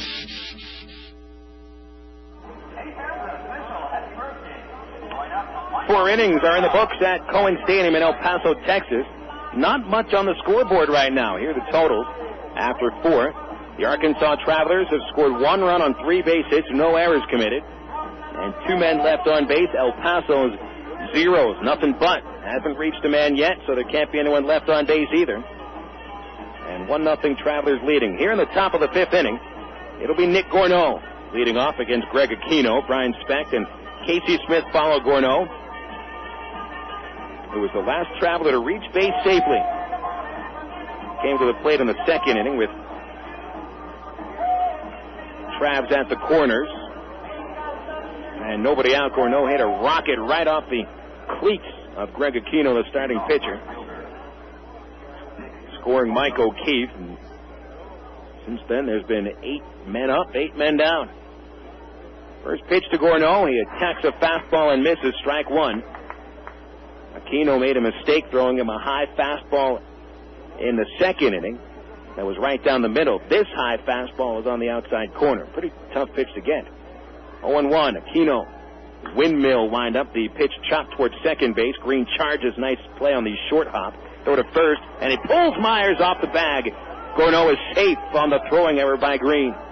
Myers was pulled off the bag on the right field side of first base, and he argues with the umpire Angel Campos on that call. Andy Green with a couple of words as well. Myers didn't necessarily have the right footwork there. Spot like that, a right-handed first baseman has his right foot on the bag, but that throw was on the other side of first base, meaning the right field side of first. So he's got to shuffle his left foot on the bag, and I don't think he did that. So that's an error charge to Andy Green. First error of the game. Brian Specht, the batter, with a man at first and nobody out. Switch hitting shortstop. Reached on a fielder's choice in the 2nd, then was caught stealing. And a first pitch line foul the other way, strike 1. Holston still warming up in the Diablo bullpen. Aquino trying to conserve these pitches, and we're going to have a chance to run down the Southwest Airlines out-of-town scoreboard and give you these scores from around the major leagues. We already gave you those scores from around the Texas League. So it's here we have here. One final score to let you know about. A wild affair at Yankee Stadium. New York wins 8-7 against the Kansas City Royals. We have a balk called here on Aquino. Third base umpire Todd Tichenor makes the call. A balk sends Gourneau to second base. So he's been given 2 bases here in the 5th inning. I did not see what Aquino did, but there is no argument from the Diablo pitching coach or the manager. So Aquino must have done something that is bad. Something that's not allowed. And Specht with a chance to knock him in. Gourneau at second base. 60 RBIs for Bryant. See if he can make it 61. Shows bunt. Takes outside. 1 ball, 1 strike. So the Travs will play for this 1 run. Jimmy Gobble was beaten around by the Yankees. 11 base hits in 4 innings. A couple of homers. Nick Johnson And Juan Rivera took him deep in the 5th inning. Kansas City made it a game by scoring 4 runs in the 9th, but Mariano Rivera came in for the last out. Notched his 27th save. Slider to Speck, good-looking pitch, outside corner, called strike. Now, Brian didn't show bunt there. So he's going to be swinging away, certainly on 1 and 2. Brian might try to ground this on the right side and get Gorno to third base. Second baseman playing deep, Myers, even with the bag at first. Aquino at the stretch, checking on Gorno, could lead at second twice. And Aquino to the plate, strikes him out swinging on a slider. Aquino had gone the first 3 innings without a strikeout. And now 4 strikeouts out of the last 5 batters he's faced. Casey Smith is next. 1 out, Gorno at second. Roger Clemens, the winning pitcher for the Yankees. KC drops to a 1.5 games in front of the White Sox. Yankees extend their winning streak to 6 straight. That team's starting to get hot at the right time. Baltimore leads Tampa Bay 8-5 in the 5th inning. Jake Gibbons and Larry Bigby home runs for the Orioles. Red Sox trying to keep pace with the Yankees. They're 5.5 back, actually 6 back after the New Yorkers win today. And Smith takes a slider low, ball 1. 1-0 Traveler lead, top of the 5th inning. At Cohen Stadium, Gorno leads away from second. Looks like this, a final score from Cleveland. Minnesota has defeated the Indians 4-3. Tigers got shut out by the Rangers 6-0. Smith high chopper, left side, gloved by Barden at third. Throws high to first base. Myers clubs the ball, comes down on the bag for the out. Myers that time didn't have to worry which foot came down to the bag, as he just had to bring that foot down before Casey Smith crossed the base. And Gorno still standing at second with 2 outs. Final from Toronto, Blue Jays 5, Mariners 2. Gil Metz took his 9th loss. Wells hits his 30th home run for Toronto. Orlando Hudson hit his 7th. Angels trailing in U.S. Cellular Field, 4-1 White Sox, top of the 6th. John Lackey has allowed a pair of home runs. Jose Valentin and Maglio Ordonez. Here's Kenny James, who's 0 for 2. First pitch, that's a hot shot towards first base, hit to right field. Gorno streaks around third base. Jones throwing from right. Here comes the throw. Gorno scores, standing up, and it's 2-0 Arkansas. Kenny James with the RBI, number 38, and that'll break the string. Finally, the Travs break through again. Kenny hit that ball hard through a hole at second base. It was one of those balls that was beat on the ground, maybe 3 or 4 hops, and got through. That'll be an unearned run charge to Greg Aquino and give Rich Fisher a little more breathing room. 2-0 lead. Clutch base hit for Kenny James. Now raises a hitting streak to 7 straight. Knocked in his 14th run out of 18 games. Shouldn't have that many chances to bring runs home in a leadoff spot, but his team giving him chances. Jake Weber bounces one up the middle. Second baseman Green leaps in the air after coming down with a ball, and a nice throw to first base. What a play by Andy Green to end the inning.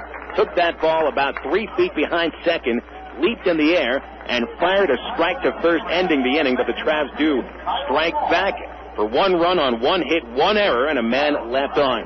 Getting into the bottom of the 5th inning, the Arkansas Travelers leading the Diablos 2-0 on FM 101.1 The River. Boy, it sure gets hot during the baseball season, and Ready Ice, Arkansas's largest ice company, is always the best choice to keep your favorite drinks cold.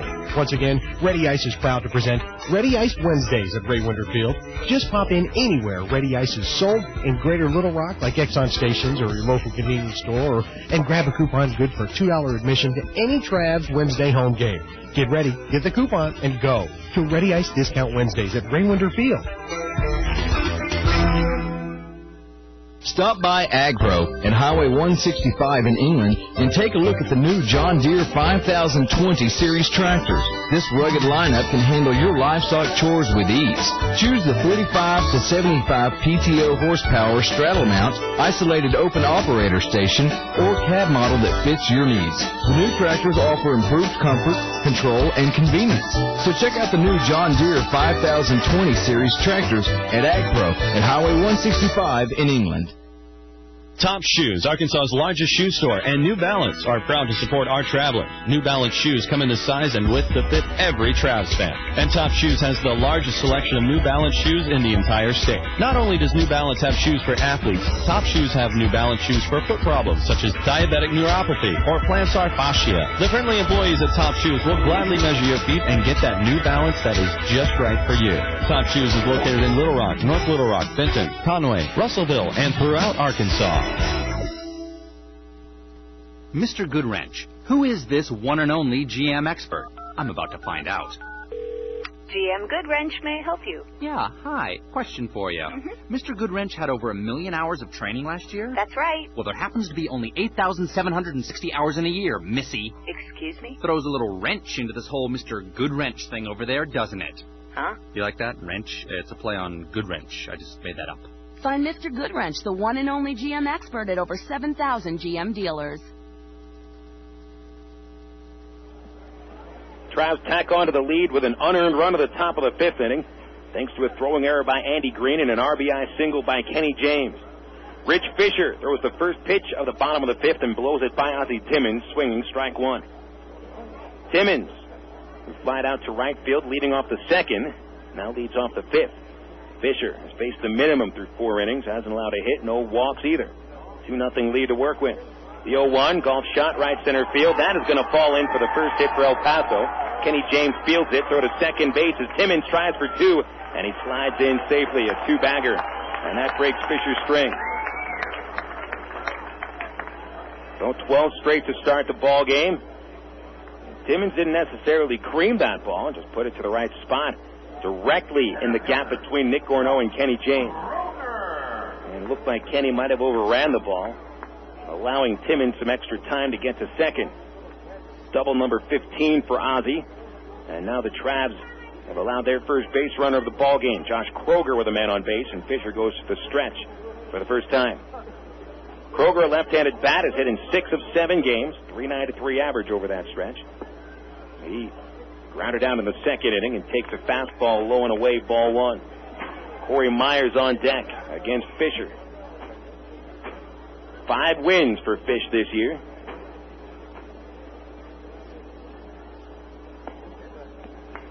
Just missed outside with a fastball, 2-0. Out of those wins, all 5 of them have come against East Division opponents.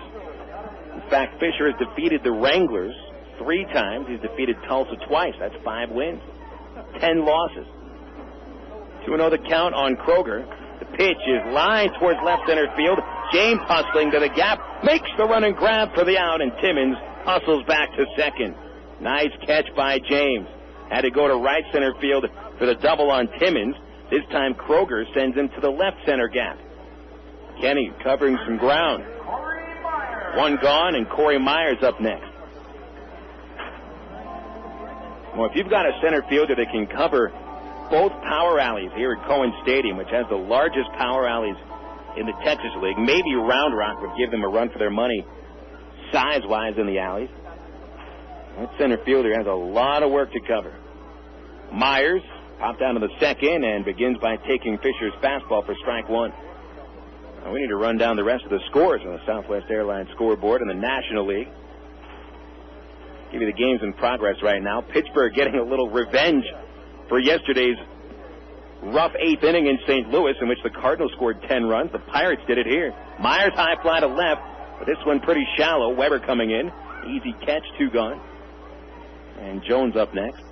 Pirates scored 10 runs in the 5th inning and have a 13-0 lead at St. Louis. Even the pitcher, Jeff D'Amico, got on the act with his first home run of the year. Reggie Sanders hit 2 bombs. He's got 29. Giles and Kendall each went yard, and Rob McCoyak got into the action. Meanwhile, St. Louis has 2 hits in just over 5 innings, and the Pirates lead 13-0. Probably the best game of the year for the Pirates. Jamie Jones takes low for a ball. 2 outs, runner at second, and a 2-0 Traveler lead. Speaking of the Pirates, look what the ex-Pirates are doing for the Cubs. Randall Simon and Aramis Ramirez go yard as the Cubbies lead Houston 6-0 at Minute Maid. That's after 7 innings. 1-0 pitch. That's line shot to right center, base hit. Timmons will score the first Diablo run. Jones rounds first base with his first hit and first RBI at Double-A this year. Gets back into first base. Nice piece of hitting. Really ripped that shot into right center field. Not a cheap hit. Certainly not a cheap run. So the Travs lead cut in half. Fisher still pitching well. Sergio Santos the next batter. One thing to worry about maybe a little bit, Fisher might be elevating the ball a little. Been a lot of fly balls against him. And Fisher, the pitcher that has allowed a good bit of home runs in his time. Santos lines the first pitch foul just past the Travs bullpen. Strike one. Santos flied out to right in the third inning. Now let's see. In Milwaukee, the Phillies trailing the Brewers 7-zip. Sexton has hit his 34th home run. Clark also hit a home run for the Brewers. Philadelphia half-game advantage over the Marlins for the National League wild card spot. Marlins and Rockies tied, no score, fourth inning. That's at Coors Field. A 1 count on Sergio Santos, a 205 hitter with 10 RBIs. Man at first, and a breaking ball hangs, but it's taken for strike two. Dangerous pitch. Reds and Diamondbacks scoreless after 1 inning.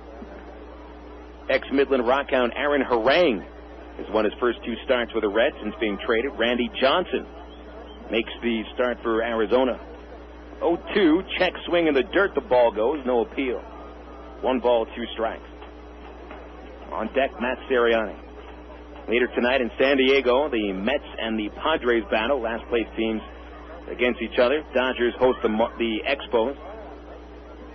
Alvarez and Hernandez, the pitchers, and the Braves visit San Francisco, and it's exactly what I think the NL Championship Series will be. Shane Reynolds and Jesse Foppert, the starting pitchers. 1-2. Swing a grounder to the third. Nice play by McPherson. He plays that short hop nicely. Throws across to end the inning. So Fisher allows his first base runners, his first hit, then his first run. But he strands the tying runner on base, and the Travs lead 2-1. We go to the 6th after this on FM 101.1 The River. The Fish House is known all across Arkansas for its great catfish. But did you know that the Fish House can cater any event anywhere in the state? Catfish, chicken, hush puppy, shrimp, fries, coleslaw, baked beans, all of them cooked on site. The Fish House even provides plates, utensils, and napkins for up to 3,000 people. All you have to do is eat, because the Fish House takes care of everything else. Come see us for a great meal in Conway at 116 South Harkrider, or call toll-free 877-661-3774 for the Fish House. Imagine what it feels like to be a hero every day. You can make a difference in the Coast Guard. Join the Coast Guard or Coast Guard Reserve. Save lives, stop drugs, protect the environment. Call toll-free 1-877-NOW-USCG. The Coast Guard, jobs that matter. Call toll-free 1-877-NOW-USCG. The Coast Guard, jobs that matter. The best part of a convenience store is convenience. Double B's Exxon wants to make your trip to our stores as convenient as possible. That's why we featured Speed Pass at our Exxon locations. Speed Pass is the easiest, most efficient method of payment at the pump, available exclusively at Exxon. Of course, Double B's Exxon features all sorts of ice-cold beverages and snacks. Double B's Exxon, locations at Greater Little Rock, are the places to pick up your Tuesday and Wednesday Travs Family Night discount ticket. And be sure to listen to the Double B's Double Play all season long. Double B's Exxon, gas it, grab it, and go!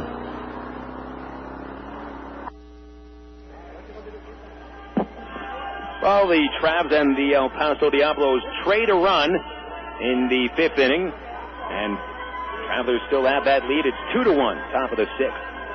Phil Elson with you on FM 101.1 The River. Join me tomorrow as the Travs and the Diablos get their groove on for the second game of this series. 7 o'clock start time at Little Rock time. We'll have an ITT Tech pregame show at 6:40. Bobby Jenks takes them out tomorrow. He has been dominating, hasn't allowed an earned run in 23 2/3 innings.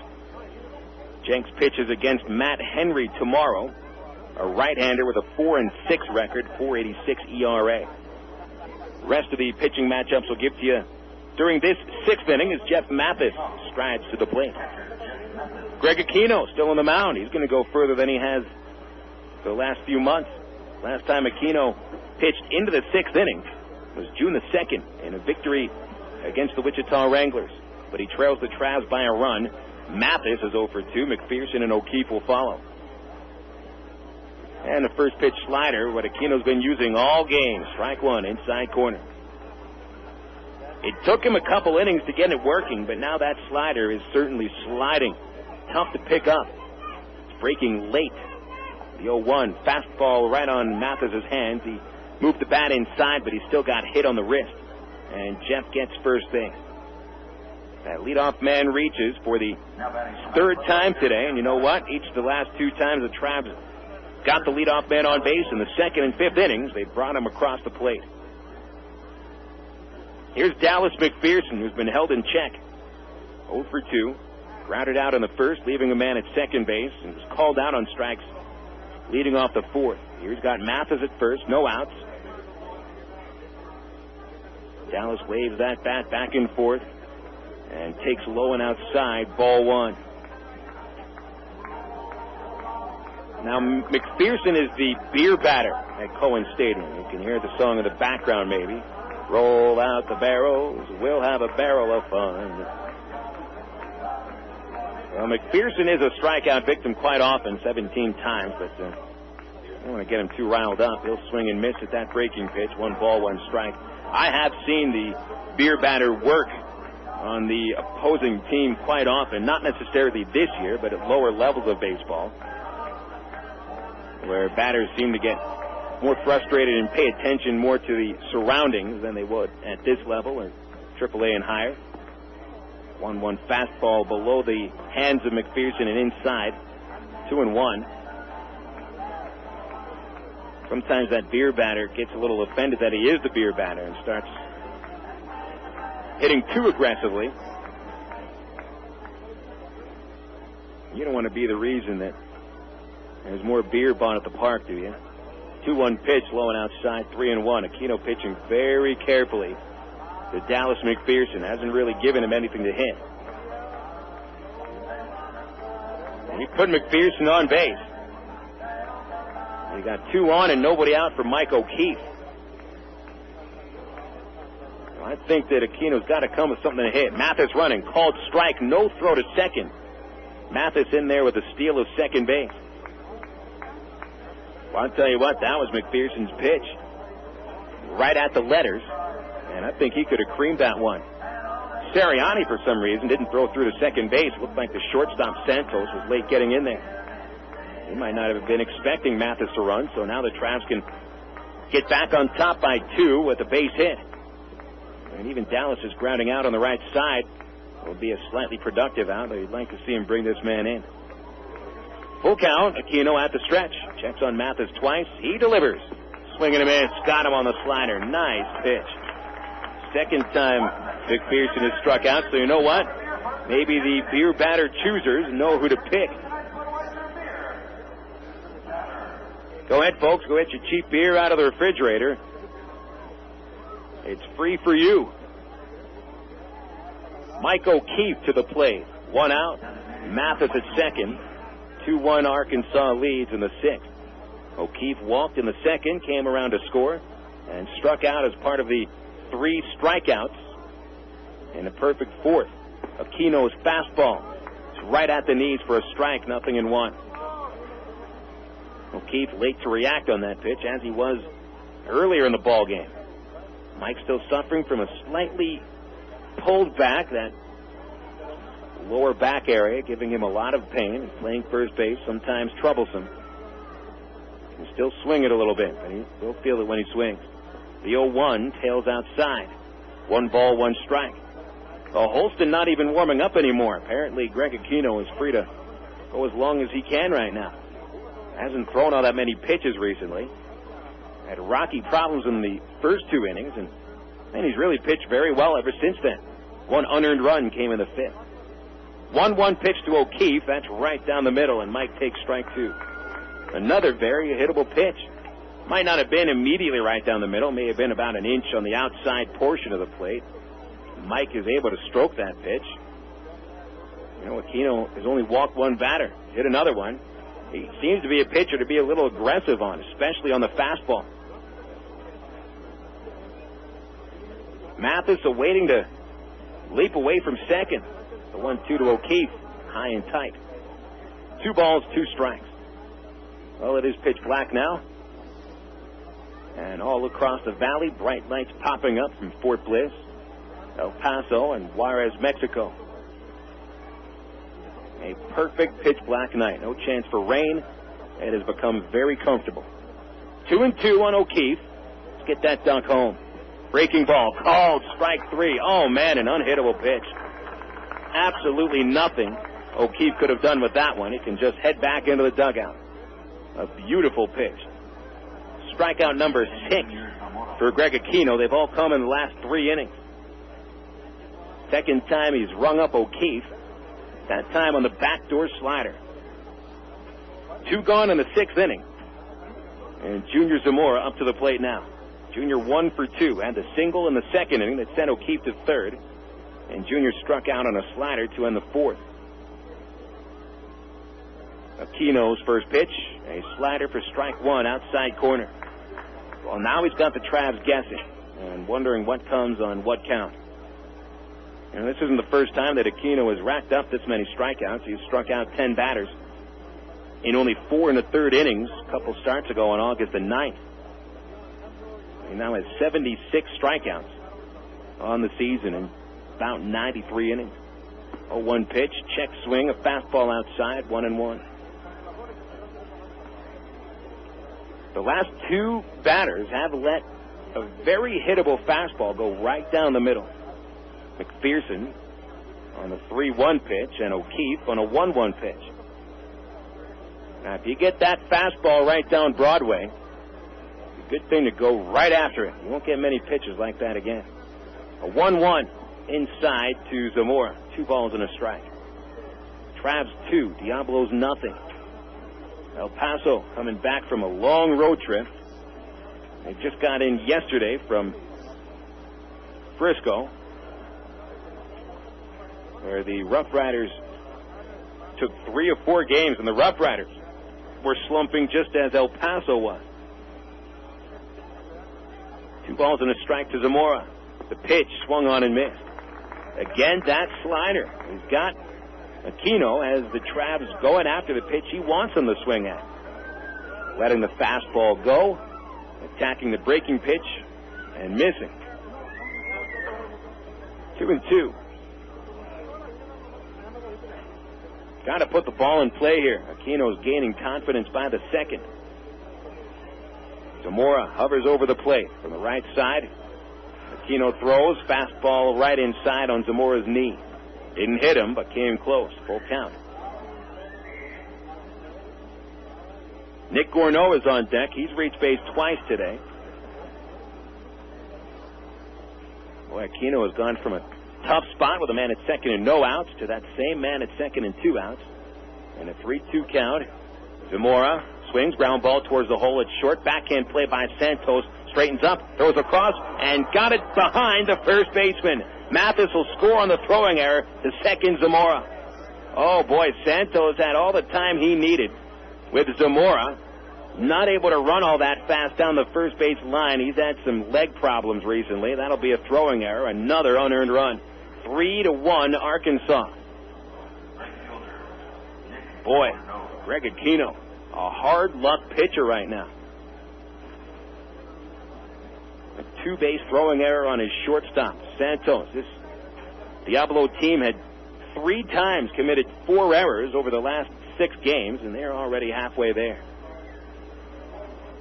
No RBI for Zamora, and no base hit either. You know, the Travs have had 4 men reach the last 2 innings, only 1 on a base hit, 2 throwing errors, and 1 hit batter. Gourneau reached on the throwing error by the second baseman Green in the 5th and came around to score. And Nick swings and misses at a fastball, strike 1.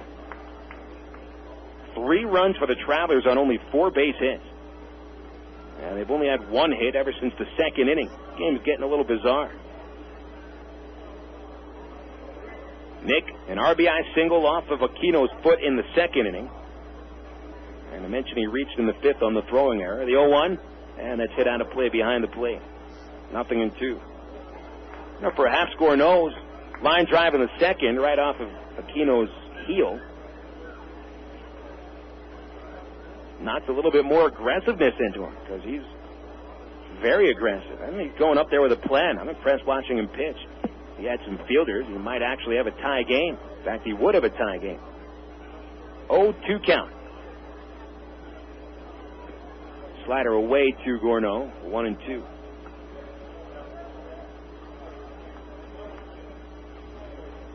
Last game of the series between Arkansas and El Paso last week was Thursday night. Travs were the victors in that game, 8-0, in which Aquino pitched, and he's a much different pitcher today. Gourneau, another foul ball. And the series, the second game of the series, Travs won 8-6, taking advantage of 4 Diablo errors. And that really was the difference. That was Clunker Carnite. Travs came from behind with 4 runs on the last 2 trips to the plate. And not one of them was earned. 1-2 count to Gourneau. Swing, a fly ball to right, and that slices foul over the Traveler bullpen to a flock of kids and a grass berm past the pen in right field. Cohen Stadium looks nice. Billboards are all sold. Not one of them is empty. Got those palm trees past the outfield fence. Ballpark looks pretty clean. Not that many fans here today. Hey, it's just a Tuesday, and there's school tomorrow. 1-2 to Gourneau. Swing and a miss. Strike 3. Another time that Aquino strikes out the side, but he does allow another unearned run. 1 run, no hits, 1 error.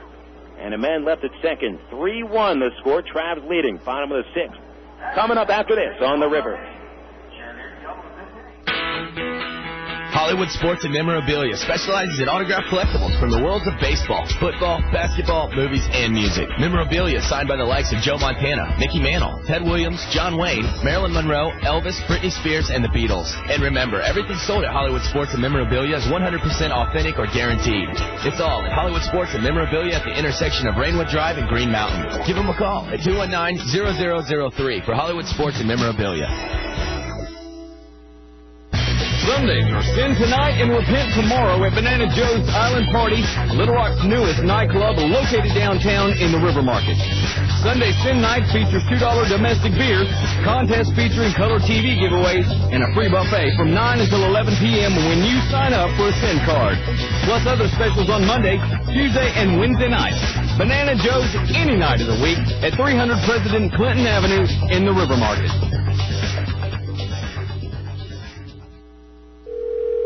Hello? I've got good news. What? My Aristotle internet bill is only $5.50 this month. Last month it was only $7. And that's your good news? Uh-huh. With Aristotle, you only pay for the time you spend online at the rate of 50 cents an hour. How much time do you spend on the internet? Well, I bet you'd save money with Aristotle, too. I probably would.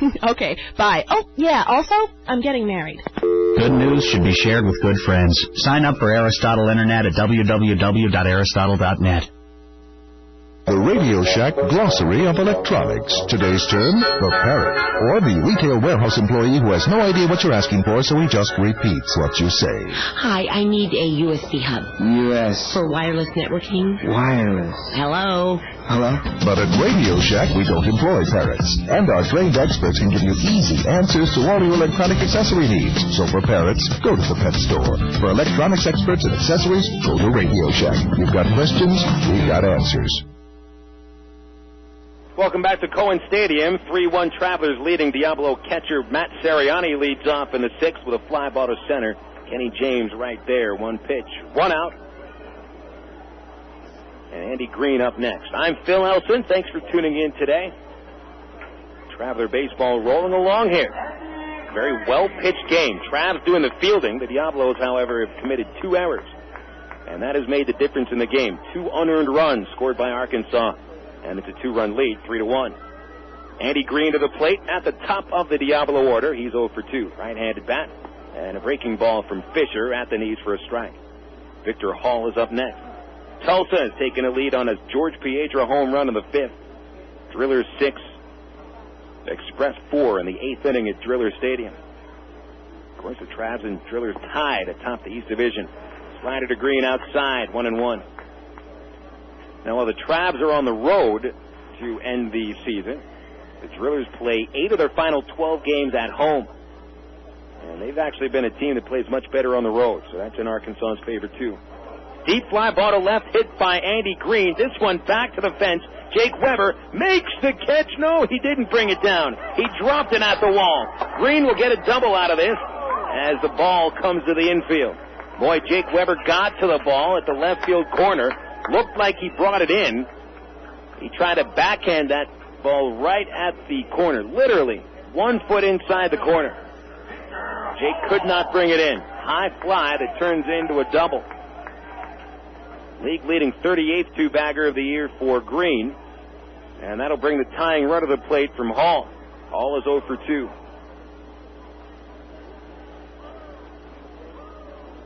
Green teed off on a fastball that came right down the middle at the belt. Not a good pitch. Hall takes the first pitch outside, ball 1. Hall a foul out in the first, struck out swinging in the 4th. The last of Fisher's 2 strikeouts. Fish allowing 1 run on 3 base hits. First 2 hits came in the 5th inning as Rich sent down the first 12 batters in a row. Fastball misses outside, 2-0. Wichita has stretched their lead to 4-zip, a 3-run 6th inning. Wranglers 4, Missions nothing in the 8th inning.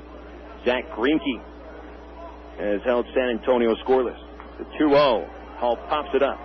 Third base side, and that'll head into the stands about 10 rows deep. Strike 1.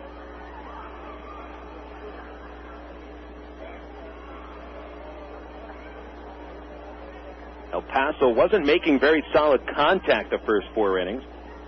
Travs only needed a couple of fine plays. Last 2 innings, however, Fisher's starting to get hit a little bit more. There's been a couple deep flyouts. And then that ball that Green almost took out of the park. The 2-1 to Hall. Fastball at the letters, called strike 2. Hall, a left-handed bat, just trying to make contact here. The strikeout of the 4th was his team-leading 85th of the season. Fisher could use a K here. 2-2 pitch. In the dirt and blocked by Mathis. Tried that curveball and Hall wasn't buying it. Full count. No Trav reliever warming up. Comstock and Boykin would like to get at least 6, maybe 7 innings out of Fisher. And he's got plenty of pitch count to work with, so he could even go into the 8th. He's pitched 8 innings against El Paso twice this year. 3-2 pitch to Hall. Curveball that missed the inside corner. And Rich really wanted that call. He might have deserved it too. First walk for Rich today. Just the 4th walk he has allowed in his last 32 innings. So now the tying run is on base for Brian Barden.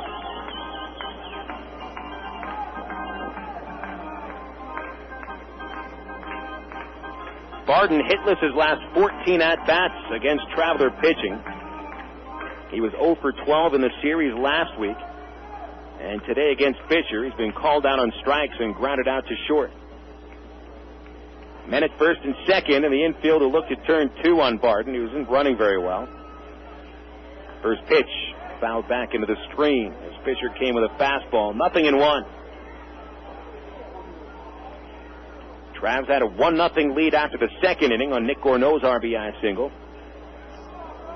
Stretch it to 2-0. An unearned run with Kenny James cracking an RBI single in the 5th. El Paso brought a run home in the 5th inning. Jamie Jones an RBI single. Travs come back for a run of the 6th, and now El Paso threatens.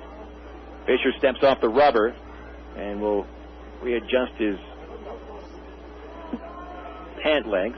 One of them had creeped up a little further than he'd like, which means that it wasn't tucked into his shoe. Most of the Travs actually tucked those pant legs into the shoes. Of the starting 9, only 2 have the sanitaries up to the knees. That's Mathis and Gourneau. Line drive to left field on a curveball, but this slice is foul. And into the Diablo bullpen. 0-2 the count on Brian Barden, who came into the game hitting .291, but is badly slumped. He's fallen out of the top 10 in batting average, and Barden's been up there most of the year. Victor Hall has the 9th best batting average in the league at .297. 1-2 on Barden. Holds that bat pointed towards the sky and swings and misses at a slider, and Fisher strikes him out. Strikeout number 3 for Fish, 2 gone in the 6th. All right, Rich coming back to get that big strikeout. That'll hold back a little El Paso momentum. And as Green had doubled with 1 away, and Hall took the walk.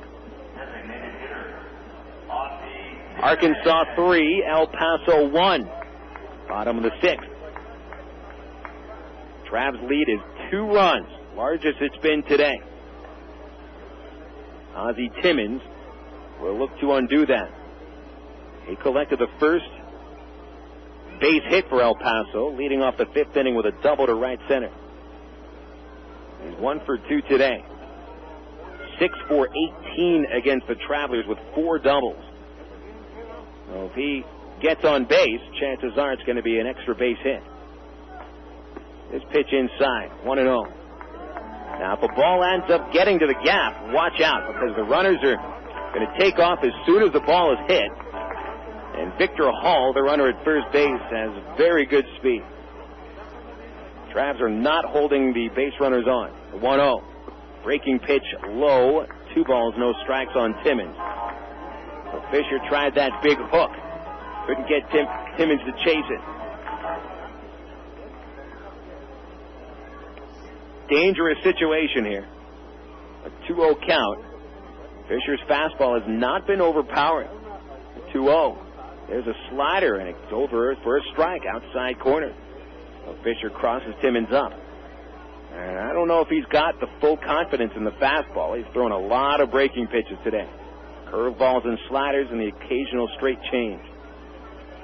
2 balls and a strike. Fisher checking second base. Green with a big lead. There's a fastball. It's fouled back to the press box. Right off the wall of the press box and down to the stands below. 2 balls, 2 strikes.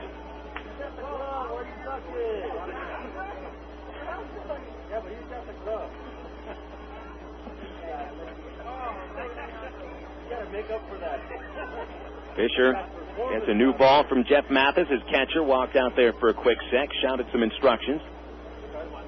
And now Rich toes the slat, protects this 2-run lead. Tying run on base, go ahead run at the plate. Timmons with good power, 5 homers this year. Fisher kicks and deals, a pitch in the dirt. Tried the change up, and Timmons again wasn't buying it. 3 balls, 2 strikes. Fisher has gone full 2 batters in a row. He hadn't gone full on any batters. In fact, he didn't even have a 3-ball count once until this 6th inning. Big pitch here, the payoff. Runners go, and it's popped up behind short. Specht is back there. Should be an easy play. About 10 feet into the outfield, Specht puts that ball away and sends the Diablos to a scoreless 6th inning. Fisher pitches around a double and a walk to leave 2 men on base, and the Travs have that lead 3-1. We go to the 4th after this on FM 101.1 The River. Sports is fun, but it's just a game. Your life, on the other hand, needs a little more serious game plan. Like preparation for a career in today's growing technical fields. That's why ITT Technical Institute offers associate's degree programs in areas like electronics, computer drafting and design, and information technology. The skills and knowledge taught are in technical areas that can have practical value in the workplace. For more information on ITT Tech, call 565-5550 today. Or find us on the web at itt-tech.edu. When Mac told me about BC Powder, I had no idea it would start a 20-year friendship. Yeah, I remember Tim laying on the locker room floor. It was my first televised wrestling match. You were the referee. A lot of help you were. I got tossed in the 3rd row of seats. Yeah, now that's a BC moment. My back was sore, neck was sore, shoulder was hurt, and you said, "Here, kid, here's a BC." Yeah, BC works quick.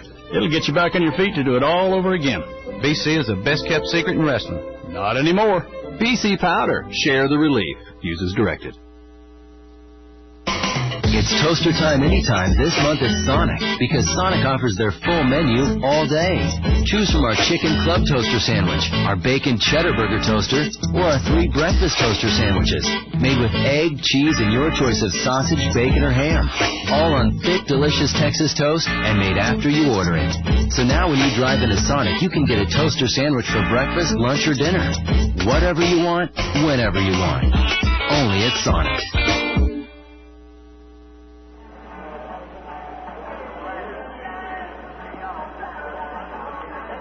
Phil Elson with you at Cohen Stadium. Cole Cawthorn with you back at the studios. You don't hear Cole's voice.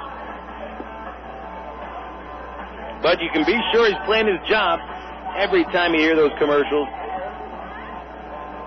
And we're doing our job here at Cohen Stadium. Trav's doing the same thing. 3-1 lead heading into the 7th. 3 runs, 4 hits, no errors for the Travelers. The Diablos, 1 run, 3 hits, and 2 errors. Those 2 errors have made the difference today. A couple of unearned runs for Arkansas gives them this 2-run cushion, and look to add to it against Greg Aquino, who's turned his start around. Aquino has struck out 7 batters in the last 3 innings, the side in the 4th and the 6th. Although he has allowed an unearned run of the 5th and the 6th innings. Brian Speck will lead off the 7th. Casey Smith, Kenny James to follow. Speck first pitch grounded right side off his foot. He'll get another pitch to handle here. Speck crumples down but gets right back up. Tough guy. Speck 0 for 2. Reached on a fielder's choice in the 2nd. Struck out swinging in the 5th inning. Greg Aquino going far. Getting into that 7th and saving the Diablo bullpen. Didn't look like he might even last more than 2 innings after his first couple frames today. Faced 9 batters in the first 2 innings. 4 of them reached. They're hitting the ball pretty hard. How times have changed over the course of about 4 innings. Speck takes outside 1-1. 246 hitter entering the road trip. 14 homers to lead the team. 60 RBI. Aquino winds, rears back, deals a fastball. Speck swings late, fouls it away. 1-2. Left-handed action in the bullpen for the Diablos. Big lefty Mark Freed getting loose. He's thrown in 62 games to lead all Texas League pitchers. Traveler bullpen is still empty, as Rich Fisher has thrown only 72 pitches to throw 6 innings of work. 1 ball, 2 strikes. Speck flies this shallow to left. Hall got a late break, charges in, and still makes the catch. 1 gone in the 7th inning. Mentioned Tulsa took the lead against Round Rock 6-4 in the 8th inning. And Wichita was already ahead 4-0 against San Antonio. Midland Rockhounds continued their hitting ways. They had scored 22 runs the last 2 games of the series against the Travelers. And have scored 10 runs in 7 innings and lead Frisco 10-1 in the 8th at First American Bank Ballpark. Morrissey and Allegra hit the home runs. Casey Smith, a wild swing and a miss on a high fastball, 0-1. That only helps Aquino out, who's been getting the majority of his outs on sliders. That sharp, late-breaking slider got a lot of movement to it. A 1 count. Aquino kicks and deals. That's a slider hit on the ground to second baseman Green. 1 hop in front of him, lets it bounce off his chest. Right in his glove, the ball ends up. Throw to first. 2 gone. Trav bats have gone somewhat quiet. 1 hit since the 2nd inning. And that last hit was off the bat of Kenny James. Kenny had an RBI single in the 5th inning, a 2-out hit. It drove home Nick Gourneau with the 2nd run. Kenny 1 for 3. And has sent his hitting streak to 7 games in a row. 12 for 28 over that time. Batting left-handed, he'll take inside, ball 1. Boy, Kenny James has made himself, he may actually be the most valuable Traveler during this last 3-week period for his production at the top of the lineup and really setting the tone for the team offensively. James takes in the dirt, 2-0. This month of August, Kenny has been in the leadoff spot every game. And tonight, the 18th game of August, Kenny has been in the leadoff spot all of them. He has scored 20 runs, knocked in 14 in August alone. 2-0 is high and away, 3-0. Now, Kenny had been batting ninth most of the season and really hadn't had a chance to get much production down there. In June and July, Kenny combined to drive in 11 runs and score 15 runs. He's already eclipsed those numbers in August alone in less than half the time it took. The 3-0, and Kenny takes all the way. High fastball, he gets his base. Only the second walk issued by Aquino. And with left-handed batting, Jake Weber striding to the plate. This will bring a visit from El Paso manager Scott Coolbaugh. He's got a left-hander warming up in the bullpen in Mark Fried. And that's going to be it for Aquino. Good start for Aquino. He was impressive. Mark Fried will be the new pitcher. Aquino leaves after 6 2/3 innings of work. He struck out 7 batters, all in the 4th, 5th, and 6th. And too bad for Greg, his fielders couldn't do the job for him as he walks away from the pitcher's mound trailing 3-1. So Fried will enter the ball game, and we'll tell you about Mark Fried and about, well, what's happened in this ball game after a 60-second break. First, however, a reminder about the Cruisin' for a Cure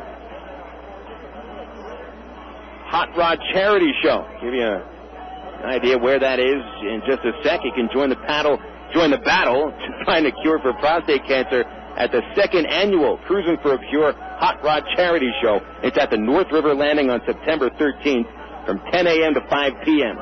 Free PSA screening for prostate cancer for all men over 40 years of age. You know 10 minutes could save your life. Then you can see over 400 cool cars, trucks, and motorcycles, just $5 to get in. For more information on the show, parade, and dance, visit cruisinforacure.org or call 603-7429. We'll take that 60-second break and return with the Travs leading 3-1 in the 7th on FM 101.1 The River. Hello, this is Steve Stevens. I'd like to talk to the men out there about a disease you don't want to think about, prostate cancer. Prostate cancer hits 1 in every 6 men during their lifetime. More than 1 million men have been diagnosed in just the last 5 years. 200,000 have already lost their lives. Early detection could have saved a lot of good men. The Arkansas Prostate Cancer Foundation urges you to get tested. So please take the first step, because it's time to say no more to prostate cancer. Hi, fans. This is Phil Elston, voice of the Travs. I hope that you enjoy listening to Traveler Baseball as much as I love broadcasting it. Thanks for welcoming me and Arkansas's only professional baseball team into your house, car, or workplace. Please show your support of the Travelers radio broadcast by thanking our sponsors when you get the chance. Let them know that you heard them. They'll appreciate it, and the Travs certainly do, too. And keep tuning in all season to the Travs on Unforgettable Favorites, FM 101.1, The River.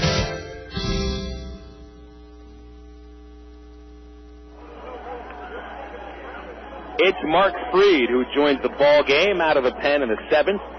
Inheriting 1 man on base, Kenny James at first base with 2 outs. And Jake Weber is the batter. Phil Elson with you on Unforgettable Favorites, FM 101.1 The River. Travs leading the ball game 3-1. Aquino, the starting pitcher for the Diablos, allowed only 4 hits in 6 2/3 innings, 3 runs, 1 of them earned. He is responsible for James at first base. 2 walks, a hit batter, and 7 strikeouts.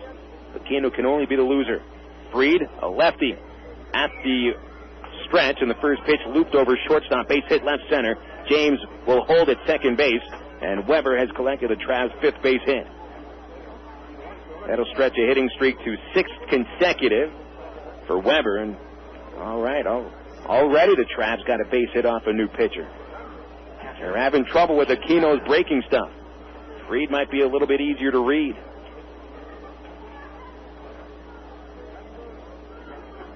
This is Fried's 63rd game appeared in this year.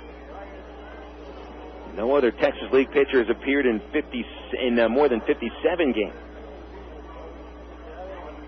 Jeff Mathis breaks his bat. Liner to third, caught by Barden to end the inning. Oh, man. He really smoked that ball, but not much else Jeff could do after the catch was made. Travs sprang 2 runners in a scoreless 7th inning. Stretch time at Cohen Stadium. Travs leading 3-1.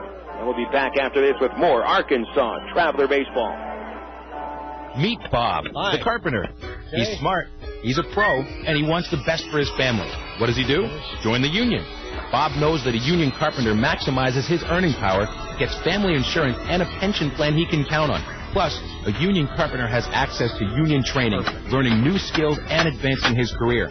Carpenters, pile drivers, floor layers, and millwrights. Join now and start enjoying the benefits. Call the Arkansas Regional Council of Carpenters at 501-568-2500 for more information. Hey, what's up? This is Lala. Welcome to Coke FM, bringing you the hottest new sound. Gotta make it real compared to the real can be bought and sold, taught and sold. The boy tried to keep it, but he lost his soul. On the road to the riches, he lost control. About the eye of a needle, I was awfully told. If you stand for nothing, you're far from gold. And your actions all are told. Gotta make it real compared to us. This is Lala at Coke FM, keeping it real with the full taste of Coca-Cola. You got an appetite, a taste that you can savor. Something different tonight, an irresistible flavor. Our chicken on the barbie, fish of the day. The Outback Grillers blow you away. Outback Steakhouse, it's just right. Outback Steakhouse. No rules, just right. Horse owners, mosquito season is here. Billions of mosquitoes are putting horses at risk for deadly West Nile virus. Last year, over 14,000 equine cases of West Nile were reported. 1 in 3 clinically affected horses will die. Can you afford to leave them unprotected? Ask for the first choice and proven protection, West Nile Innovator Vaccine. It's preferred by veterinarians and trusted by horse owners coast to coast, with millions of doses safely given. Ask your veterinarian for West Nile Innovator Vaccine from Fort Dodge Animal Health.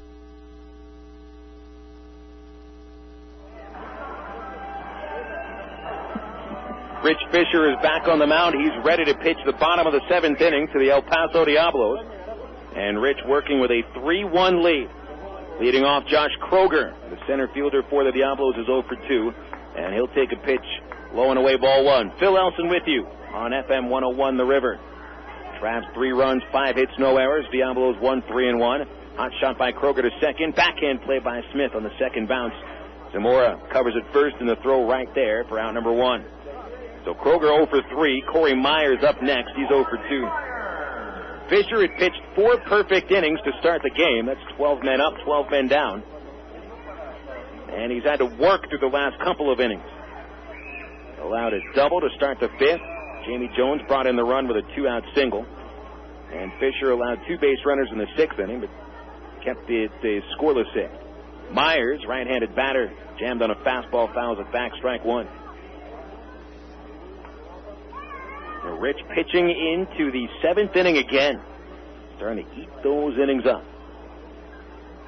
Rich is becoming very dependent. Went 8 innings last time out. Got a no decision in a Traveler 2-1 win. It took 13 innings to get. And holding on to this 2-run lead quite admirably. The 0-1 to Myers. Fastball fouled into the screen. 0-2. I see a little bit of action stirring in the Traveler pen. No one warming up yet, but I think some guys starting to stretch. Looks like Dusty Bergman holding a baseball. Might see Dusty start to loosen up. You know, you get abused all across the league by front office members. The 0-2 pitch. Fastball, strike 3 to Myers, outside corner. Took it right on that corner, and Myers, as usual, complains to the umpire. Walks back into the dugout. I would like to openly offer up my thanks to the Diablo front office and their fine general manager, Andrew Wheeler, for helping me out through a rough situation last time we came through this town. Computer had busted. Wasn't working at all as Jones takes inside for a ball. Jones the RBI single in the 5th inning. He's 1 for 2. Left-handed bat with the bases empty, 2 gone. There was nowhere to turn. Didn't quite have enough money for a laptop, so the Diablos ended up helping me out. Good people out here. Jones takes a fastball, strike 1 outside corner. Problem is, you're into the Diablos. They come around and beat you up on the air every once in a while. The 1-1. There's a breaking pitch, strike 2. Fish starting to control this inning now. He's sent down 4 in a row. Still doesn't have quite the zip on his fastball, but he's certainly making up by throwing it to spots. And his breaking stuff has been tremendous. 1-2, fastball fouled away. No, but seriously, out here at El Paso, they do good people run the operation. They have a different attitude at this ballpark than anywhere else in the Texas League. They really do believe in themselves. Some people might construe it as cockiness. Might be true to a point, but they're baseball people here. First and foremost, they love the game. 1-2 pitch to Jones. Inside, turned him away. 2 balls, 2 strikes. Partly the club owned by former Major League All-Star Ken Schramm, who decided to stay out here after he had played for the Diablos in the, I think it was the late 70s, on his way up to the big. 2-2 pitch, high and away, full count on Jones. That more than anything is the sign that Fisher might be tiring a little bit. He's gone full on 3 of the last 6 men he's faced. Sure, he set down 4 of them. Get out of this inning here. Overhead windup, kick the pitch. Curveball. Struck him out swinging. That one hung in the zone, but somehow Fisher got away with it. A perfect 7th inning, 1-2-3. That might have ended Fisher's night. We'll go into the 8th with the Travs leading 3-1 on FM 101.1 The River. The Electric Cowboy is open Wednesday through Sunday at 7:30. Wednesday, Ladies' Night. All ladies entering before 10 receive a $5 cash gift, plus dance lessons and a 9-ball pool tourney. Thursday features crazy cash game, dance lessons, and specials on pitchers and long necks. Friday night has special long necks until midnight, and Saturday's early bird long neck special lasts until 9:30. Then we wrap it up Sunday with an 8-ball pool tourney and $50 cash to the best karaoke singer. The Electric Cowboy off I-30 at the Chico Road exit. Tractor trailer accident, Gary Eubanks and Associates. Tractor trailer injury, Gary Eubanks and Associates. Tractor trailer investigation, Gary Eubanks and Associates. Tractor trailer settlement, Gary Eubanks and Associates. Tractor trailer litigation experience, Gary Eubanks and Associates. At Gary Eubanks and Associates, an experienced trial lawyer will handle your tractor trailer case. And as always, we'll win your case, or you don't owe us a dime. Now that the baseball season is here again, moms everywhere begin scouting for a cool, delicious recipe that won't take extra innings to make, like Del Monte's Easy Potato Salad. Simply combine a family-sized can of Del Monte whole new potatoes with a 1/4 cup of diced celery and a 1/4 cup of chopped red onion. Toss it together with some creamy ranch dressing, and you've got a quick score. Del Monte steps up to the plate with simple mealtime solutions that will have you saying, hey, I can do that. Look for Del Monte vegetables at your local Harvest Foods. Harvest Foods, an Arkansas company serving Arkansans.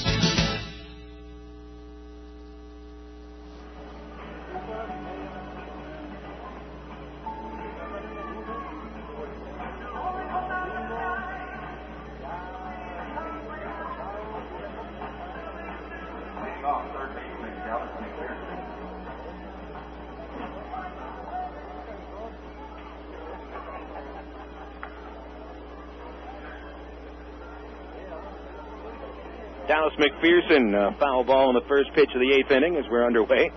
3-1 Travelers leading, and McPherson 0 for 3. Left-handed pitcher Mark Freed stays in the ball game. He came in the 7th, retiring one of the 2 men he faced. Really dodged a bullet. Jeff Mathis lined out to end the inning. The ball got through the infield. Another run would have scored. So Greg Aquino allows the 3 runs, 1 earned, and 6 2/3. Good performance. McPherson bloops this one over third base. This might fall down. It does. Left field. And McPherson has himself a base hit. Probably the cheapest hit Dallas has had since he joined the team early in the month. He doesn't get many cheap base hits. Now, you know what? In order to get a 10-game hitting streak, sometimes you need those little bloopers and dunkers. So that's a 10-game hit streak for Dallas. Mike O'Keefe up next. 3-1 score. Travelers with the lead. Rich Fisher dealing. Looks like he might come out for another frame. Dusty Bergman was warming up in the latter part of the 7th inning, and he's now sitting back on the bullpen bench. There's a chance Fisher might come out, and if he can get through the 8th inning, he could get the chance for the complete game. O'Keefe bouncer up the middle, could be 2. Green has it at second, steps on the back for one out, and throws O'Keefe out at first. 4-3, double play, 2 gone. Now they're empty. Boy, Mike O'Keefe just can't stay out of the double play. It's into another one. So 2 gone. Junior Zamora next. Doesn't look like Freed's going to have a chance to face Zamora. Cool Boss literally leapt out of the dugout when he realized that the next batter was coming up, and he's got a right-hander ready to go in the bullpen. So we'll tell you about that right-hander after a reminder about the second annual Cruisin' for Cure Hot Rod Charity Show. That's at the North River Landing on September 13th from 10 a.m. to 5 p.m. You can get free PSA screening for prostate cancer for all men over the age of 40. And as we've been saying, really just 2 simple tests is all it takes to save your life. It only takes 10 minutes. After those tests, you can see over 400 cool cars, trucks, and motorcycles. Just $5 to get in. For more information on the show, parade, and dance, visit www.cruisinforacure.org. That's cruisin' with an N, no G. cruisinforacure.org. You can also call 603-7429. This message brought to you by the Arkansas Prostate Cancer Foundation website and that online, arprostatecancer.org. We will take a 60-second break. The Travs leading 3-1 in the 8th, and a chance to tack on FM 101.1, The River. Hello, this is Steve Stevens. I'd like to talk to the men out there about a disease you don't want to think about, prostate cancer.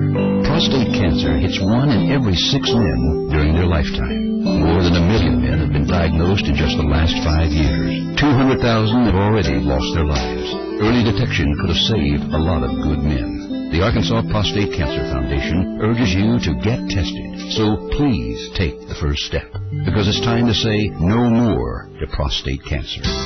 Hi, fans. This is Phil Elson, voice of the Travs. I hope that you enjoy listening to Traveler Baseball as much as I love broadcasting it. Thanks for welcoming me and Arkansas's only professional baseball team into your house, car, or workplace.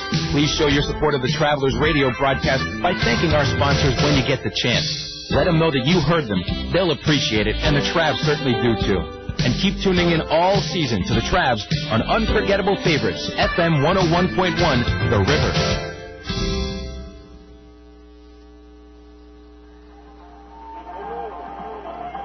Jay Bellflower is the new pitcher for the El Paso Diablos. He replaces Mark Freed, who pitched an inning. 1 inning split between the 2nd and the 8th. And ends his appearance by inducing Mike O'Keefe's 4-3 double play. So Junior Zamora is the first batter that Bellflower will face. And the last time the Travs saw Bellflower, they had knocked him around. In the series in Little Rock, Bellflower pitched an inning and 2/3, 2 appearances, 6 base hits, 5 runs scored on him, and took 1 loss. Bellflower's record 4-2, 2 saves, a .560 earned run average. His ERA at Cohen Stadium is .826 and allows a .394 batting average to hitters at Cohen Stadium. That's good news for Junior Zamora as he steps in 1 for 3. 3-1 Traveler lead, 2 outs, top of the 8th, and a fastball to Zamora for a strike. Junior in the 6th inning came to the plate with Jeff Mathis at second and 2 outs, hit a weak ground ball to shortstop that Sergio Santos threw in the dirt and behind the first baseman, allowing Mathis to score the Travelers' 3rd run. Travs scored 1 earned run today, and they've scored a couple unearned. Bellflower's fastball, a strike on the outside corner. Bellflower is 6'4" right-hander, 23 years old, from Sebring, Florida. Makes his 49th appearance in the Texas League this year. The 0-2 to Zamora is outside. 1 ball, 2 strikes. We will have Rich Fisher come out for the next inning, it appears. Bergman again on the mound in the bullpen, but not throwing. Zamora swings and misses wildly at a curveball and strikes out. That'll end the Travelers' 8th. No runs and a hit. No one left on base. Bottom of the 8th coming up. Arkansas 3, El Paso 1. Riding the arm of Rich Fisher. See if he can keep it going after this on the River. Hit a home run with your family tonight. Whether you're planning a meal before the game or snacks for the game, remember to include milk, cheese, and yogurt in the game plan. 3 servings a day of dairy is the right amount to help keep your body healthy. It's easy. Just look for the 3-a-day logo on your favorite calcium-rich dairy foods at your local retailer. For more information, including recipes and coupons, visit www.3aday.org. Have you had your 3-a-day today? The power of cheese. It's toaster time anytime this month at Sonic, because Sonic offers their full menu all day. Choose from our chicken club toaster sandwich, our bacon cheddar burger toaster, or our 3 breakfast toaster sandwiches, made with egg, cheese, and your choice of sausage, bacon, or ham. All on thick, delicious Texas toast and made after you order it. So now when you drive into Sonic, you can get a toaster sandwich for breakfast, lunch, or dinner. Whatever you want, whenever you want. Only at Sonic. Looking for summer fun? Then take a drive to the Goodyear Road Trip Tire Sale. You'll find great savings on quality Goodyear passenger performance and light truck tires. Plus, get up to a $50 Best Buy gift card with the purchase of 4 selected Goodyear tires. That's up to $50 to spend at any Best Buy location in the U.S. We're talking serious fun, but you better hurry. This offer ends August 30th. Call 1-800-GOODYEAR for complete details and locations, or visit a participating retailer where Goodyear tires are sold.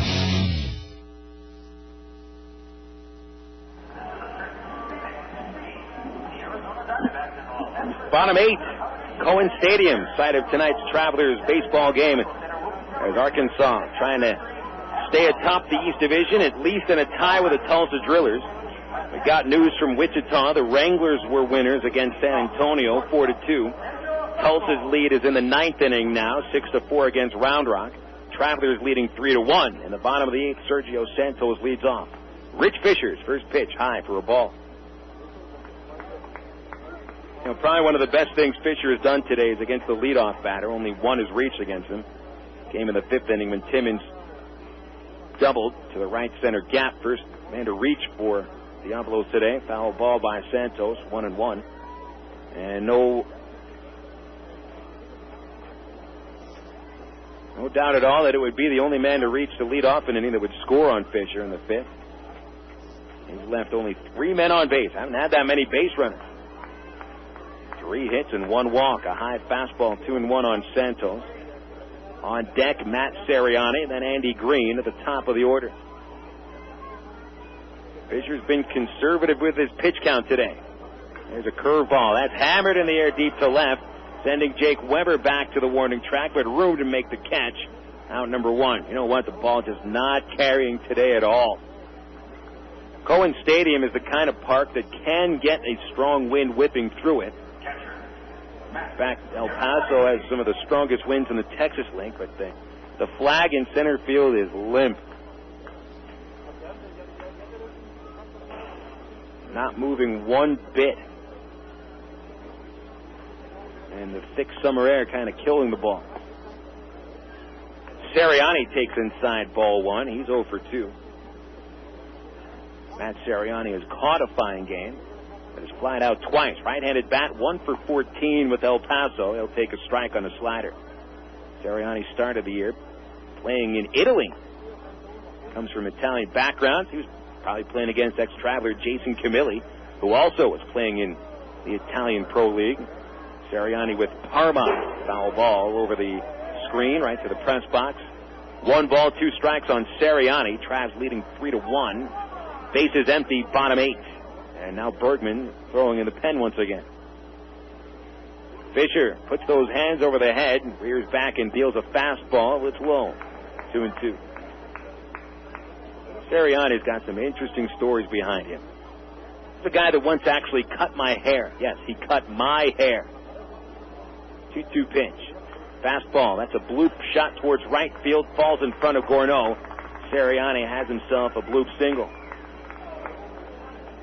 Really improved himself as a hitter over the past few years. There was a point where Sirianni was an automatic out.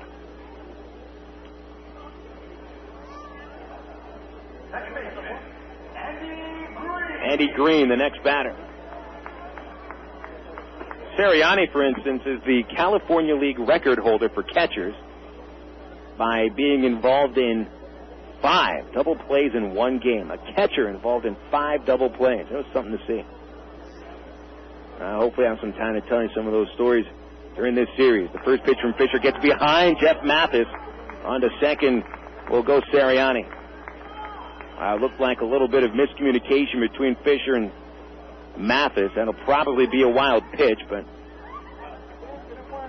really that's just a case of miscommunication. Green, the batter, with a 1-0 count. He represents the tying run.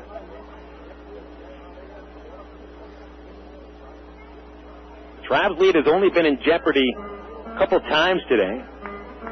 Diablos about the tying man on base twice in the 5th and 6th inning. Couldn't bring him in. Base hit for Sirianni. And then the wild pitch sends in the second. A 1-0 count on Green. He's 1 for 3, and this pitch is fouled away. 1 ball, 1 strike.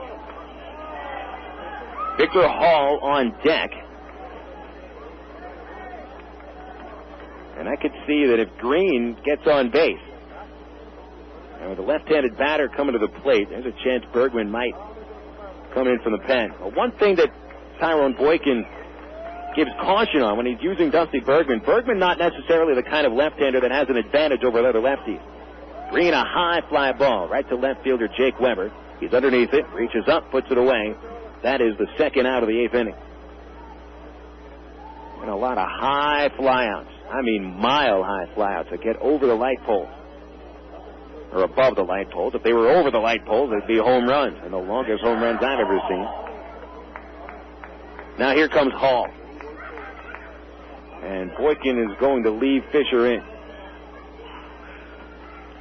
2 complete games for Rich this season. He's lost both of them. And he's going to get a chance to pitch 8 full innings, and then we probably won't see him for the night. I say probably. Who knows what will happen. Hall is 0 for 2. He's got a runner standing at second base. Huge lead. Curveball. Taken, strike 1. With that curveball, Rich Fisher is a completely different pitcher. You take him in this situation 1 year ago without that curveball and his fastball sort of inconsistent. He'd get hit hard. Not with the hook. Not the way he's pitching now. Slider inside to Hall, 1-1.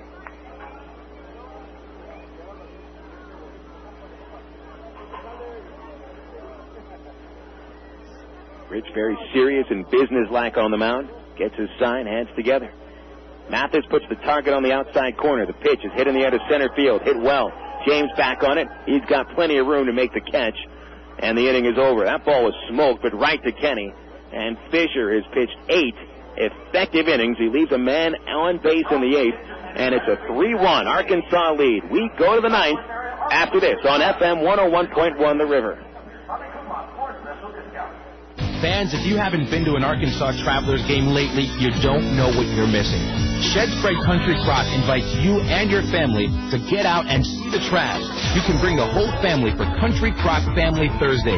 Travelers fans who bring an original cash register receipt showing purchase of any Shed Spread Country Crock product will receive up to 6 free admissions for any Thursday home game. Hurry! This offer ends August 14th. Offer subject to ticket availability. Country Crock. Bring it home. Miller time. It's time to tuck the sun in and give it a good night kiss. Miller time. It's time to put the 9 to 5 back on the shelf. Miller time. It's time to wear the night like a cape and break out the Miller Lite. It's time for real time. At a place called Miller Time. Miller Lite, Miller Brewing Company, Milwaukee, Wisconsin. Live responsibly.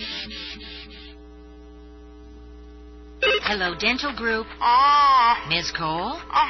Sounds like a nasty toothache. Aren't you on vacation? Camping. Well, for temporary relief until you see the dentist, get Maximum Strength Anbesol. Anbesol? The same pain reliever in the same strength the dentist rubs on gums to start relieving pain on contact. Oh, really? You can't get stronger pain relief without a prescription. Use only as directed. Anbesol? Yes, Miss Cole. Maximum Strength Anbesol. Dentist strong, so the pain is gone.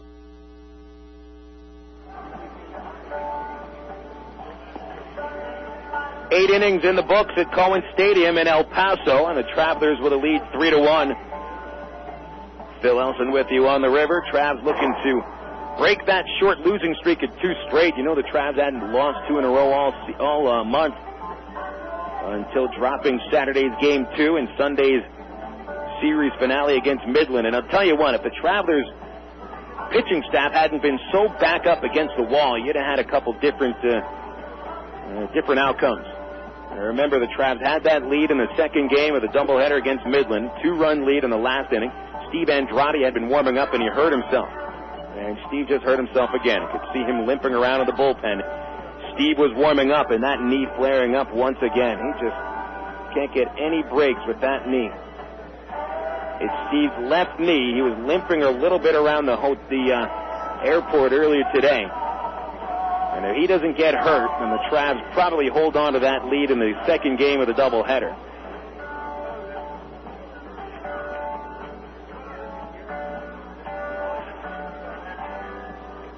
Well, that's now 2 times out of the last 5 days that Andrade has not been able to even warm up. Can't get him out of the bullpen. Getting him up in the pen, but can't get him out. Jamie Welch walks down there as well as Keith Comstock to check on the Traveler closer.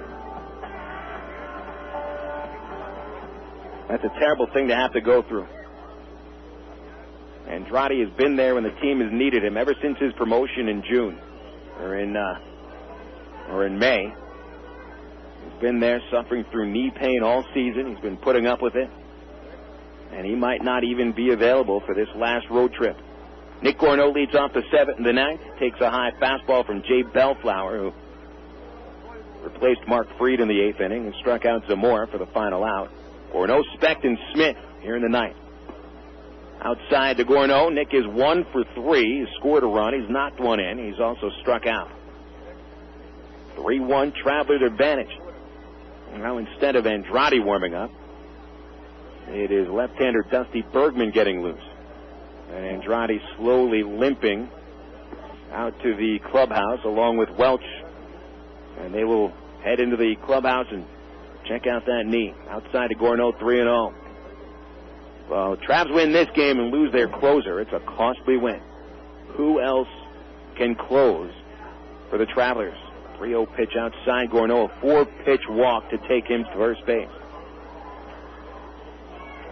To be honest, I don't think the Travs can do with Andrade. There's other pitchers that might be able to close a game out, but they haven't been in that situation all that often and aren't quite as comfortable as Andrade had been. Plus, the Travs are already 1 pitcher short.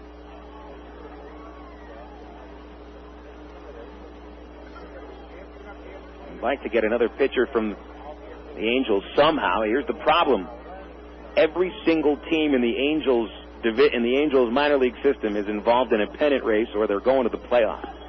Runner goes first pitch outside, throw to second. Gorneau is safe as he steals his second huge jump. I mean, a mile wide. He was off of first base even before Bellflower let go of the ball. So forget about bunting him into second. Now Brian Specht will look to drive him in, possibly even bunt him to third base. I know Tyrone Boykin's done that quite a bit. Tonight, Specht 0 for 3. Quarterman anticipates the bunt. Brian squares and takes a strike outside corner.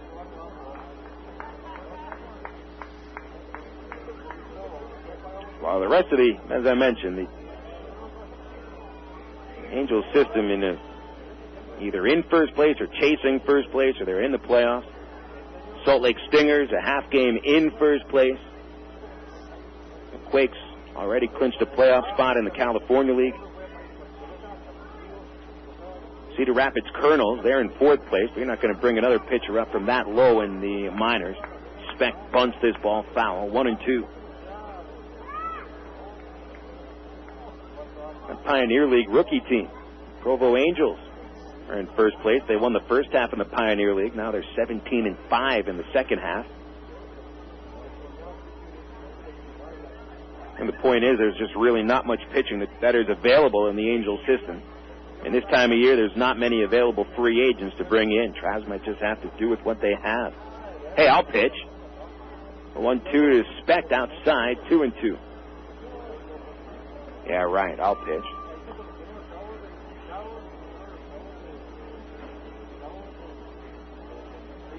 You just kind of wonder if Andrade's able to come back off that knee problem. He didn't pitch on Saturday after the knee gave out when he was warming up. He had all of Sunday off, Monday and Tuesday as well. He said the knee was giving him a little bit of pain. The spec takes outside. That'll make the count full, 3-2. No outs. 3-1 Arkansas lead in the ninth. Gorno at second. It's not really a career-threatening injury. It's just threatening for this last month. Andrade will have the knee checked out and anticipates knee surgery in the first month of the offseason. It should be a short recovery period. Expect a strikeout swinging as he tipped the slider right into Sirianni's mitt. 1 away. And second strikeout of Speck tonight. It's his 107th of the year to lead the team. Casey Smith is next up. Casey 0 for 3. Right now there's no pitcher warming up for the Traps. Dusty Bergman has thrown a few warm-up pitches. We might actually get Rich Fisher come out for the ninth. There looks to be some discussion in the dugout over who's coming out. I can't see Fisher leaning up against the dugout fence as Smith swings and misses at a curveball. Casey 0 for 3, 2 ground outs, a line out as well.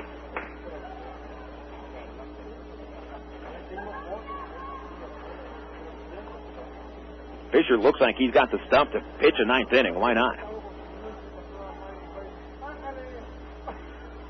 0-1 the count, and Smith swings and misses at another breaking pitch. Bellflower's got the slider and the curve working. Well, now Bergman will start to throw once again. There's some confusion here on who warms up now. Who do you send into the ninth? Dusty Bergman could be a closer. He doesn't throw all that hard, doesn't have the one dominant pitch, but he does have good stuff. 0-2 to Smith. Casey takes an inside fastball. That almost got him on the hip. A ball and 2 strikes. Well, Bergman could come out. I think Scott Schneider could actually be used as a closer situation.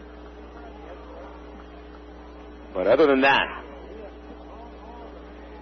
you shouldn't see the Travs turning to Ryan Cummings, Brian Rogers, Matt Wilhite, or Mario Mendoza for the last inning.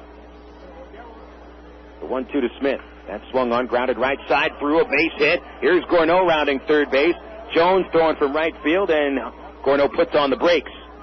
He stopped about 10 steps around third and slams on the brakes. Into second goes Casey Smith on the throw home.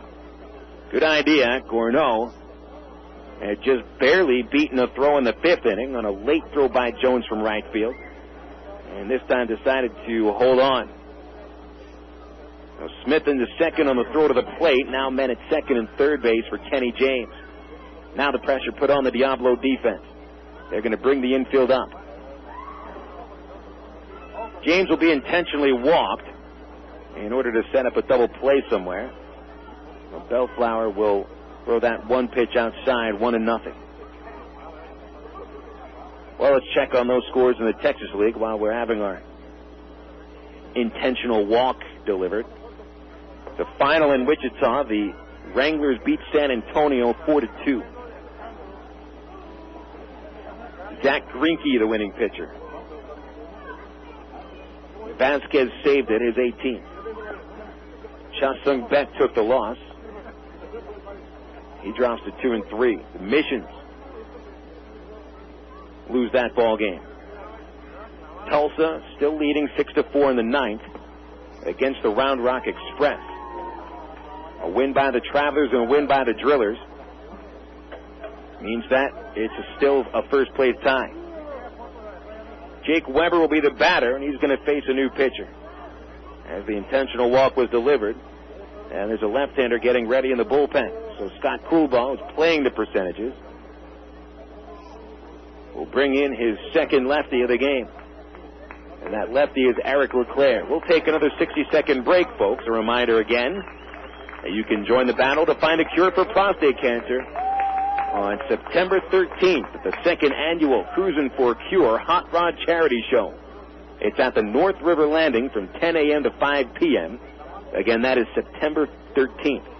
Free PSA screening for prostate cancer for all men over the age of 40 years old. Of course, 10 minutes can save your life. Then you can see over 400 cool cars, trucks, and motorcycles. Spectators cost only $5. For more information on the show, parade, and dance, visit www.cruisinforacure.org or call 603-7429. We'll be back after a 60-second break. Travs have the bases jammed, 1 out, top 9, and a 2-run lead to work with. This is FM 101.1, The River. Hello, this is Steve Stevens, and I'd like to talk to the men out there about a disease you don't want to think about, prostate cancer. Prostate cancer hits 1 in every 6 men during their lifetime. More than 1 million men have been diagnosed in just the last 5 years. 200,000 have already lost their lives. Early detection could have saved a lot of good men. The Arkansas Prostate Cancer Foundation urges you to get tested. So please take the first step, because it's time to say no more to prostate cancer. Hi, fans. This is Phil Elson, voice of the Travs. I hope that you enjoy listening to Traveler Baseball as much as I love broadcasting it. Thanks for welcoming me and Arkansas's only professional baseball team into your house, car, or workplace. Please show your support of the Travelers radio broadcast by thanking our sponsors when you get the chance. Let them know that you heard them. They'll appreciate it, and the Travs certainly do, too. And keep tuning in all season to the Travs on Unforgettable Favorites, FM 101.1, The River.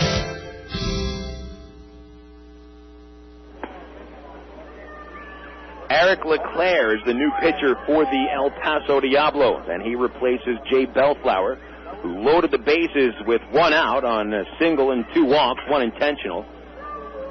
Bellflower is relieved by LeClaire, the 4th pitcher of the night for the El Paso Diablos. And good news from the bullpen, Steve Andrade is warming up once again. No, I'm sorry for that. He is not warming up. That looked like a different pitcher. That is Scott Schneider now warming up. I want to apologize for giving that bad information. That is not Andrade warming up. That is Schneider loosening, as well as Matt Wilhite getting loose. And for a second, I thought I saw 3-0, but that's instead 3-8 on the back of Schneider's jersey. So still we have some questions. But apparently one of the questions is answered. Who do you bring in for a closing spot? Apparently it's Scott Schneider. You know what? You need somebody to come into a ball game 3 or 4 nights in a row to pitch 1 inning. Scott Schneider might be the man to do it. Got that rubber arm. One problem, Schneider did work fine right here. Weber can bring in at least a couple runs.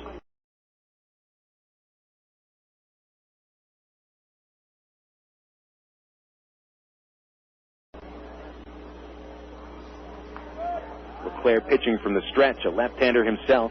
The 1-0. High, 2-0. Jake's 8th at-bat with the bases loaded. He's 1 for 7 this year.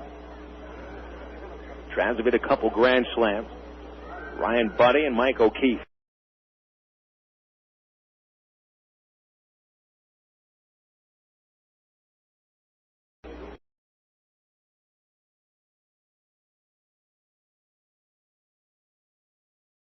First, grounded out twice, and then singled in the 7th. The 2-1. Fastball swing and a miss. Weber chased a high one, not the pitch to go after. 2-2 the count. 1 away. Got to put the ball in play here. Diablos have already committed a couple of errors. They have kicked the ball around all year. Diablos have committed more errors than any team in the league, 171. The 2-2 to Weber, outside, making it full. That pitch almost got away from Sirianni, who had to reach out with his glove hand and reel it back in. So a 3-2 count to Jake Weber with the bases loaded. Travs lead is 3-1. Top of the 9th. And a LeClaire ready. No room to work with. Weber pops it up out of play into the third base seat. Now only one pitcher left in the Trav bullpen getting ready. And that's Matt Wilhite, who has had some success in a closer role, albeit at college and the rookie level. And Matt had his lunch handed to him on Sunday in the 14-4 loss to Midland. 3-2 to Weber. The pitch is grounded to second base. Green will throw to second, one out. Santos to first for the inning-ending 4-6-3 double play. Well, that's a little bit of a shock as the Travs had a chance to break it open. Instead, nothing gets broken open in the ninth inning as the Travs leave 2 men on base and head into the bottom of the ninth, leading by 2 runs. 3-1 is your score, and we'll be back to see if the Travs can hold on to this baby after this on the River. It's toaster time anytime this month at Sonic, because Sonic offers their full menu all day. Choose from our chicken club toaster sandwich, our bacon cheddar burger toaster, or our 3 breakfast toaster sandwiches, made with egg, cheese, and your choice of sausage, bacon, or ham. All on thick, delicious Texas toast and made after you order it. So now when you drive into Sonic, you can get a toaster sandwich for breakfast, lunch, or dinner. Whatever you want, whenever you want. Only at Sonic. Synonymous. Words alike in significance and meaning, like summer and baseball. Baseball and Ray Winder Field. Ray Winder Field and hot dogs. Hot dogs and Coca-Cola. Yes, Coke is joining the Travs All-Star lineup this summer right alongside the future Anaheim Angels wearing the Travelers uniform. Enjoy the best value in family entertainment in Central Arkansas. Ray Winder Field, the Arkansas Travelers, and Coke. 3 summer classics. Call 664-1555 or visit our website at travs.com. Good morning. Good morning. Welcome to this focus group. What a lovely bunch. Are you sure they can't see us behind this window? There's a mirror on the other side, genius. Hey, chill out. What, are you nervous or something? No, everybody loves us. We're the phone company. Now, tell me, which directory do you use? Yellow Book or the other book? Yellow Book. Yellow Book. And you, miss? Yellow Book. That's where I found my plastic surgeon. They're picking the wrong book. What if Yellow Book starts to advertise? More people choose Yellow Book, not the other book. Call 1-800-YB-YELLOW.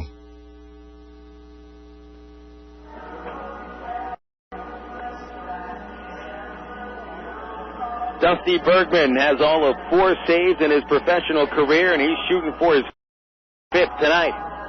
3-1 lead for the Arkansas Travelers, and the question is answered. It's Dusty Bergman that will come on in the 9th inning to face the Diablos 3, 4, and 5.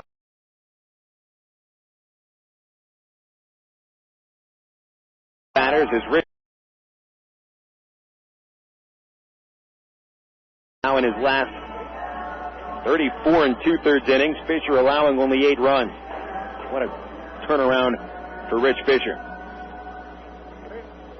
Now, more importantly, it's up to Bergman to pitch this ninth and get the save. First batter, right-handed Brian Barden, takes it low, ball 1. Bergman enters his 44th game of the season, more games than any Trav pitcher on the team.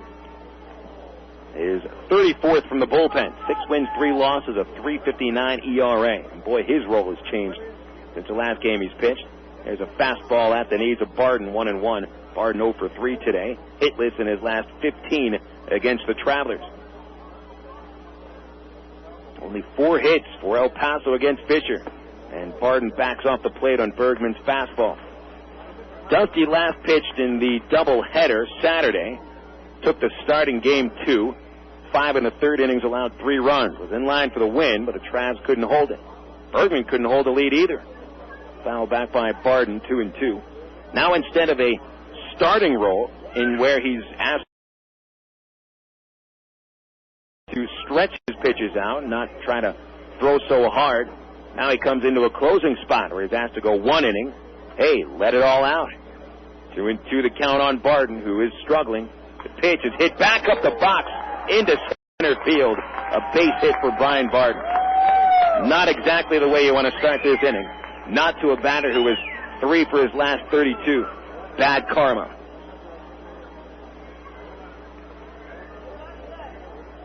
Brian Rogers getting ready in the Traveler bullpen. That's a sign to me that Scott Schneider is not quite ready to throw today, not after pitching 5 innings on Sunday. Not many other options for Tyrone Boykin to work with, and now we see that lack of depth in the Traveler pen exposed. Timmons grounds 1 foul to 3rd. Ozzie Timmons is 1 for 3. Had the first base hit of the game for the Diablos, leading off the 5th with a double. Fisher set down the first 12 batters in a row. and then really had to pitch out of a couple of jams in the last 4 innings. Only allowed 1 run, stranded 4 runners. I'll tell you what, Timmons is going to swing for the yards. Bergman from the stretch and the fastball missed the outside corner by an inch. 1-1. Josh Kroger on deck, left-handed batter. Rogers still throwing in the pen. Can't use Schneider today. Will Height was warming up for a quick minute. He's no longer throwing. Haven't seen Mendoza or Cummings getting loose. A 1-1 to Timmons. Inside a breaking ball, 2-1. Well, you kind of ask your question sometimes, is there really that much of a difference between pitching 1 inning, if it's the 9th or the 7th or the 5th? Is there really a difference? It seems the only difference is the pressure and the ability to handle that pressure. Bergman in the pressure cooker. 2-1 pitch, low. Try the slider, not getting Timmons to bite. 3 balls, 1 strike. Dunsty's got a good fastball. He could trust it. He's added a couple miles an hour when he's on the relief corps. Up to about 90, 91. The 3-1 pitch, swing and a miss. Came with that fastball, and Timmons about swung out of his shoes. Boy, this really feels tight. Get that leadoff man on base, El Paso does. That means the tying run comes to the plate for the rest of the inning, unless there's a double play. Bergman from the stretch, the pitch. That's lined into left center field, a base hit. James is playing deep. Can't cut it off at the gap. Around third base will come Barden. He is going to score, and it's 3-2 Arkansas. Now the tying run is at second base.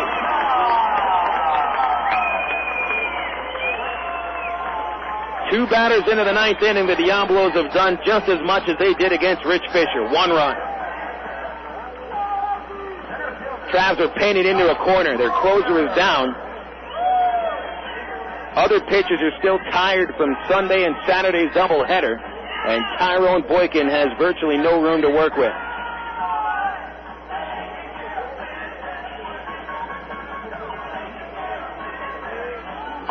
And I keep seeing Brian Rogers throw his curveball behind the catcher in the bullpen. Bad karma, folks. Bad karma. Here's Josh Kroger at the plate. Tying run at second base. This pitch is a strike at the knees. Boy, Dusty Bergman really has to battle back now. On the 3-1 fastball to Timmons, Ozzie was a little bit too quick. He waited back on the next one. Bergman put it in the same place, and it was drilled to left center alley. The 0-1 to Kroger. Swung on, grounded to short. This will not get Timmons to third. Speck with the play. Throw to first. 1 out. Well, you get that first out there. Kroger 0 for 4. And he hit it on the wrong side of the infield as far as the Diablos are concerned. He cannot advance the tying run to third base. Here's Corey Myers.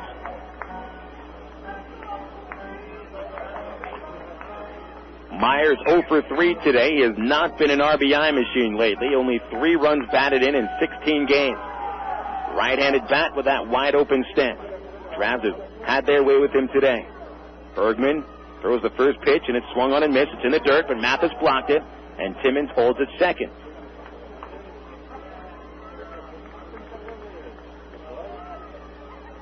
Rogers continues to work in the pen. We haven't seen any sign of Steve Andrade out of the clubhouse yet. He was warming up when the Diablos were batting in the 8th inning. And that knee gave out. Bergman's 0-1. Inside, a bit low, 1 ball, 1 strike. Boy, you remember, even 3 weeks ago, the Travs had about 2 or 3 different pitchers they could use for closer situations. Joel Peralta, Scott Dunn, Mark Kroon. The 1-1 pitch, check swing on a curveball, and Bergman's delivery is low. 2 balls and a strike. Rogers now rests in the bullpen after throwing another curveball behind his catcher. I don't think you really want to count on him for the outs in the 9th. 2-1 pitch, and that's fouled back. Boy, if Myers would just step forward. I know I'm not a hitting coach, fans, but I tell you what, every single fan in a ballpark could realize that Corey Myers is doing something wrong at the plate. Bergman's fastball is quite hittable. Outside portion of the plate, maybe a little bit below the belt. Since Myers pulls off so much, he couldn't cover the plate. Bergman lost control of that fastball. It's high and away. Full count. Don't want to put that winning run on base. 3-2 Traveler lead and 1 out on the bottom of the ninth. Man at second base, Ozzie Timmons. He's ready to score on a base hit to the outfield. Strongest Trav arm is in right, Nick Gourneau. At the belt, Bergman delivers. Breaking pitch. Missed the outside corner. Ball 4.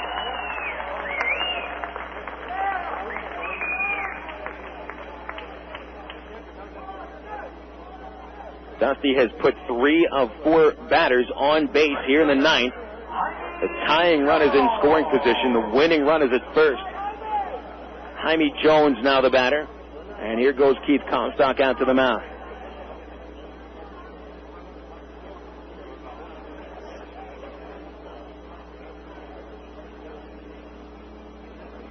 The Trav bullpen is being tested seriously, the depth of the pen. And the depth of the bullpen had been such a strong point all year. Dusty Bergman is not the pitcher that really comes into the ninth inning ever. In his time as a professional pitcher, Dusty with 4 saves to his credit, 3 last year, and I remember from experience 2 of them was when he pitched 3 innings for those saves, and that's not really a closer role. That's closing out a blowout win. But if you had Dusty coming on in the 6th or 7th innings, then you had your bullpen pretty much working well. That's depth. And each pitcher has an assigned role and pretty much sticks to that role. And it works. It did work for a long time. Now there's problems. Jones, a left-handed batter. Tying run at second. He knocked a run home in the 5th with a single. He's 1 for 3. First pitch, check swing. A slider at the knees called. Strike by Galloway. 0-1. Jones in his first game with the Diablos after having a fine season in the California League. Bergman's 0-1, swing and a miss at a curveball that was below the knee. 0-2. So Bergman pitching somewhat effectively to this left-handed hitter. On deck, Sergio Santos.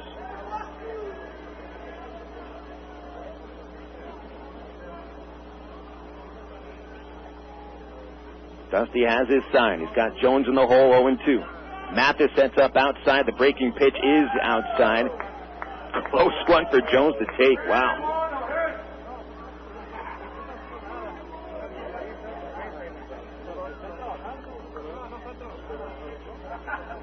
Dusty all alone out there in the mound. Hands together. Checks Timmons at second base twice. Speck now backs behind him. The curveball called strike 3, outside corner. Exact same pitch that Bergman tried to get Jones to chase on 0-2. Instead of starting it down the middle, he started it across the plate, and it swept right on that outside corner. Strikeout number 80 for Bergman in his 103rd inning, and now we come to that spot where the tension is thick. Last out of the game, tying run at second, winning run at first for El Paso. Santos 0 for 3, right-handed, takes a fastball inside, 1-0. Come on, fans, you've been quiet all game. Oh, it's the first time we've heard the PA announcer ask for the hit.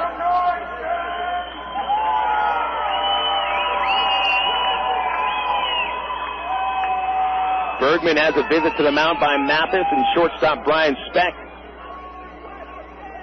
Critical. Wichita has won. So the best Trav can do is stay 2 games ahead of them. Tulsa was still leading in the 9th.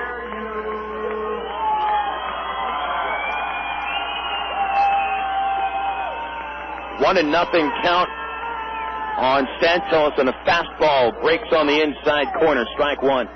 Final out of Tulsa. The Drillers gave up the lead in the 9th with 3 runs, and Round Rock couldn't hold on to it.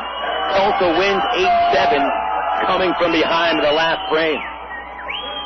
And the Travs trying to hold on to the lead here in the bottom of the ninth in El Paso. Bergman delivers, and it's hit into center field. James charging, it falls in front, a base hit, and it got behind James. 1 run scores. Here comes the winning run around third base. He will score, and El Paso wins. El Paso wins. The Travelers' Achilles heel has come back to haunt them. James let the ball fall in front of him. It got behind him, just under his elbow, as that causes the winning runs to score. Myers all the way from first base, and this is not the way to start the road trip, folks. The Travelers' lack of depth in the bullpen has just cost them a win in El Paso. 3-run score in the ninth inning, and the Diablos win 4-3. Well, that's a tough one to take. But we'll have to take a break and come back after this to talk about it on FM 101.1 The River. Here's the windup, pitch on the way, and you can catch the Travs online at www.travs.com. The Arkansas Travelers have one of minor league baseball's most user-friendly websites with easy access to Trav game stories, up-to-date stats, and Texas League standings. You'll be informed about the Travs online at travs.com. Purchase tickets, Travs souvenirs, listen to the game. Hey, if you could buy hot dogs and popcorn on the website, it'd be like coming to the old ballpark. See us online, www.travs.com. Did you know that most problems of the feet occur because of improperly fitted shoes? Come into Top Shoes and let us measure your feet and fit you with New Balance. New Balance makes shoes for all shaped feet, from size AA to 4E, for pronators and supinators alike. New Balance makes motion control shoes that are great for those who suffer from plantar fasciitis. So what are you waiting for? Come into Top Shoes and let Tops make those feet happy. Top Shoes is located in Little Rock, North Little Rock, Benton, Conway, Russellville, and throughout Arkansas. The following conversation is real. It took place on February 20th, 2003 between an OnStar advisor and a subscriber. OnStar Center, this is LJ. How can I help you? Hi, I just went to my car and it's not there. Okay, I'm sorry to hear that. I'll do what I can to get squared away here. Can I get your home phone number, please? 914. When you have OnStar, you and your passengers aren't the only ones kept safe. Your vehicle is also safer. Because if it's stolen, you can just call OnStar. We'll pinpoint the vehicle's location and help police track it down. 911, what is your emergency? I'd like to report a vehicle stolen. Okay, where is he at? The vehicle is on Summer Place.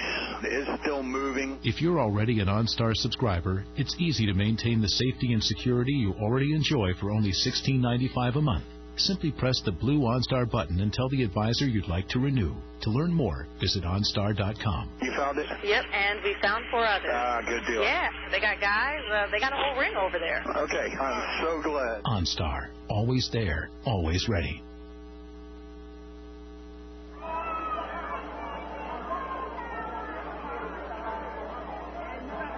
A dagger in the back of the Arkansas Travelers to start this important 12-game road trip. Travs were exactly where they wanted to be, leading in the ninth inning, and can't hold on to it as the bullpen falters and the Travs lose 4-3, but the Diablos scoring 3 runs in the ninth inning to win the ball game. Phil Elson with you. Let's run this one down. Really, it was all Travelers for the first 8 innings of the ball game, but that's why they play 9. Ain't the truth? Travs scored the first run of the ball game in the second inning against Greg Aquino. Mike O'Keefe led off with a walk. He took third baseman Junior Zamora single to right center, brought Nick Gorneau to the plate. Infield looking at turn 2. Third baseman Barden even with the line, about 10 steps off the bag. Aquino with a 2-1. That's hit up the middle, off Aquino's foot. Look out. Ricochets towards second base. O'Keefe will score the first run, and Gorneau brings him in and almost ripped off Aquino's foot. But Aquino would recover to leave Zamora at third base, and the Travs could only take that 1-0 lead. Rich Fisher was dealing. In the first 4 innings, no Diablo batter reached 12 up, 12 down. And by that time, the Travs had given him a 2-0 lead. Nick Gorneau led off the 5th inning by reaching on a ground ball. The throw by second baseman Andy Green was offline, pulling Myers off of first base. And then Aquino balked Gorneau to second base. 2 outs were recorded before Kenny James came up to put the Travs ahead by 2. Aglio Ordonez. Here's Kenny James, who's 0 for 2. First pitch, that's a hot shot towards first base, hit to right field. Gorneau streaks around third base. Jones throwing from right. Here comes the throw. Gorneau scores standing up, and it's 2-0 Arkansas. Kenny James with the RBI number 38, and that'll break the string Finally, the Travs break through again. So 2-0. Credit James with now a 6-game hitting streak after that piece of hitting, and the Travs had that 2-0 lead. Fisher allowed his first hit of the game when Ozzie Timmons led off the fifth with a double to right center. 2 batters later, Jaime Jones singled to right field to bring him in to bring El Paso to within 1 run. Travs were able to get a gift run in the 6th inning as Aquino hit Jeff Mathis to start the frame. Jeff stole second, and after a pair of outs, scored on Junior Zamora's ground ball to short. Zamora swings, ground ball towards the hole at short. Backhand play by Santos. Straightens up, throws across, and got it behind the first baseman. Mathis will score on the throwing error to second Zamora. Oh, boy, Santos had all the time he needed with Zamora. Not able to run all that fast down the first base line. He's had some leg problems recently. That'll be a throwing error. Another unearned run. 3-1 Arkansas. Travs would go scoreless for the remainder of the ball game. They had their chances to score as they left 2 men on base in the 7th inning, a double play end of the 8th.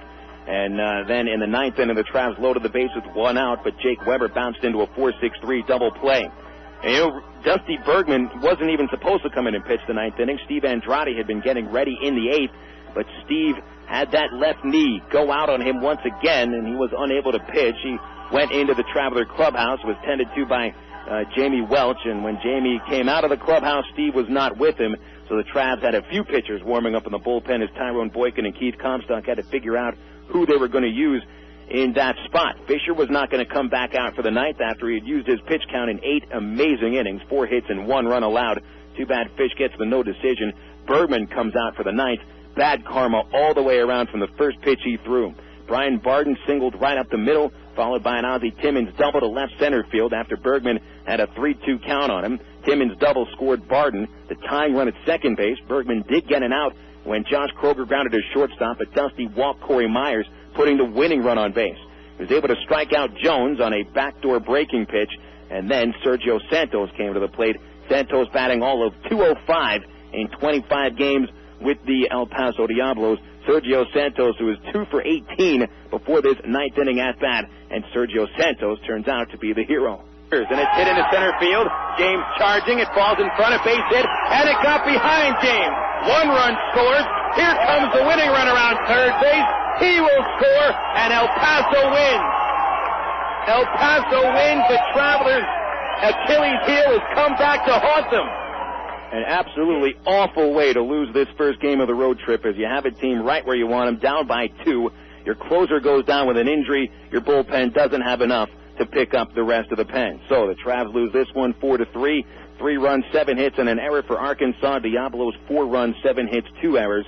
LeClaire, the winning pitcher, he's 1-0. Bergman takes the loss, drops to 6-4. We'll see if the Travs have dropped out of that first-place tie, taking a look at the Texas League and Major League scoreboard after this on FM 101.1 The River. Miller Lite. Miller time. It's time to grab the fellas and hit defrost. Great tasting Miller Lite.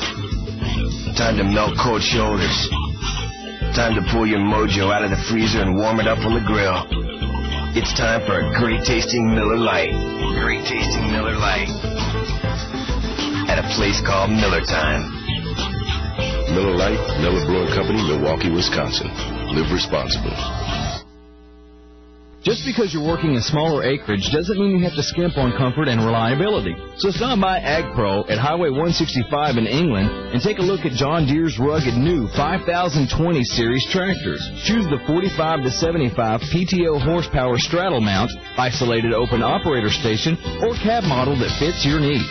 These new tractors offer improved comfort, control, and convenience.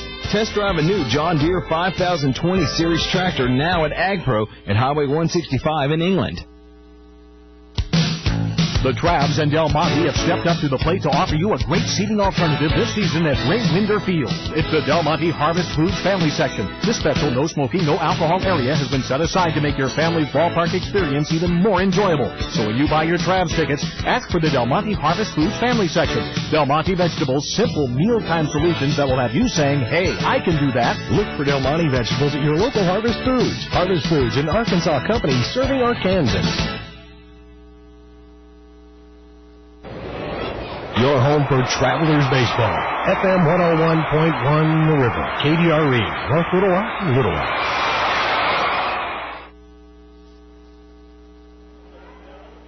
Welcome back to Cohen Stadium. Rough game here. Travs had the 3-1 lead in the ninth and blow it, allowing 3 runs, losing 4-3 to El Paso. Phil Elson with you on the Travelers postgame report. Time to run down the scores across the Texas League and the majors on the Southwest Airlines out-of-town scoreboard. Well, Travs now the second-place team in the East Division. Tulsa wins 8-7 against the Round Rock Express. Tulsa carried a lead into the ninth inning, gave up 3 runs to Round Rock, and the Express had a 7-6 lead in the ninth.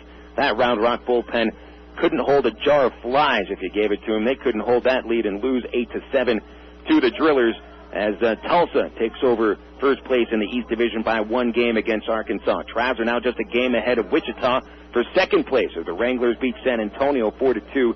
Zach Greinke, the winning pitcher, he's 3-2. Cha Sung Beck took the loss. He takes his 3rd loss.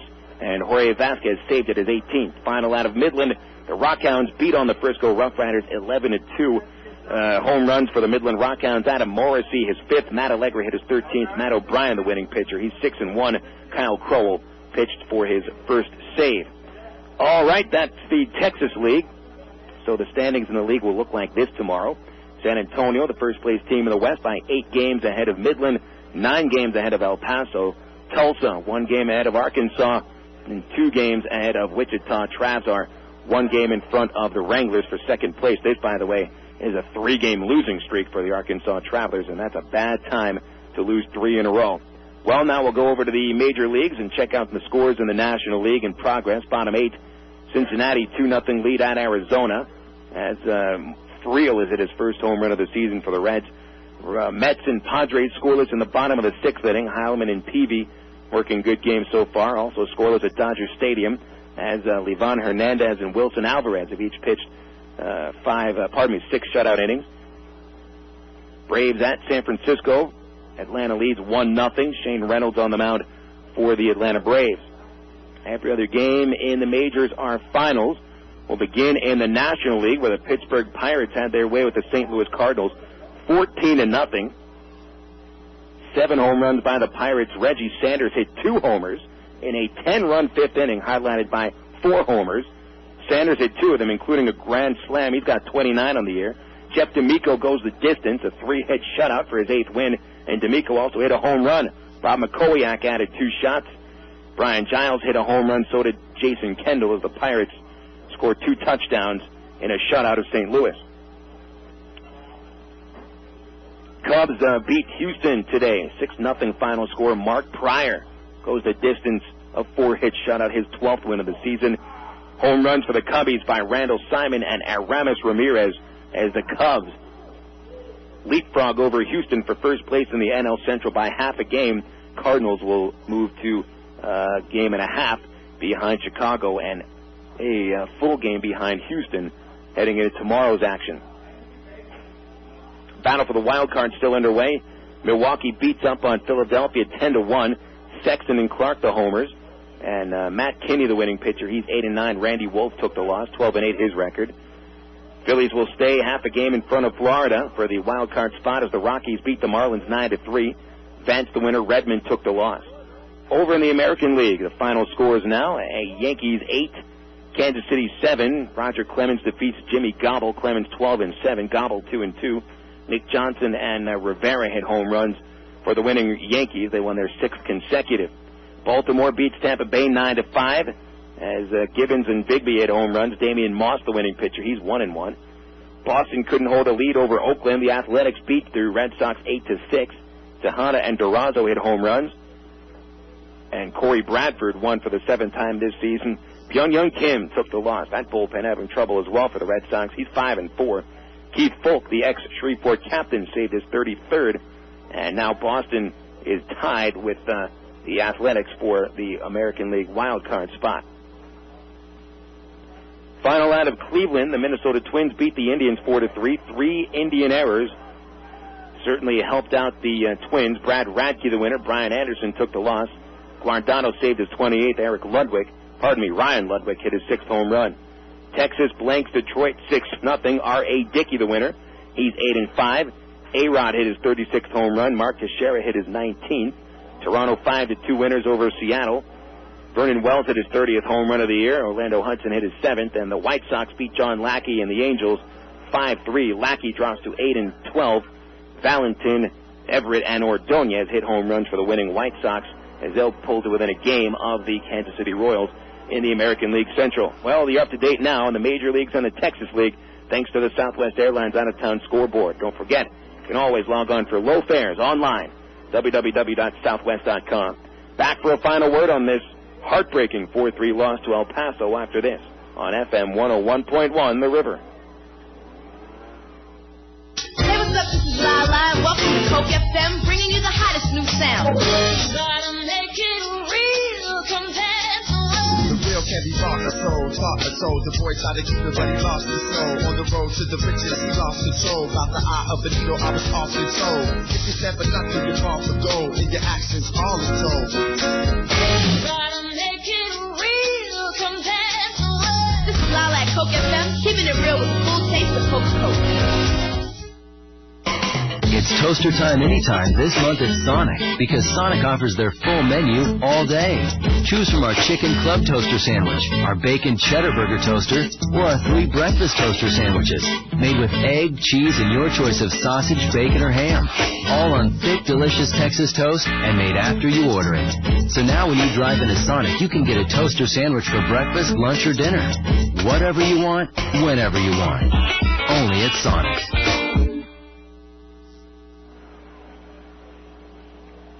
When it comes down to a pennant race and teams that are really battling for a division lead, usually the team with the strongest and deepest bullpen is going to win. Well, today the Arkansas Travelers showed that their bullpen is not deep and is really one injury away from just about falling apart. There's now 2 consecutive leads that the Travs bullpen has blown, leads that they probably should have held on to. The reason they can't hold on to it is the closer, Steve Andrade, is down with an injury. That knee flared up on him again when he was warming up in the 8th inning, and Andrade, who knows if he's going to be able to pitch. That's now 2 consecutive tries warming up. 2 times that knee has been too much to handle.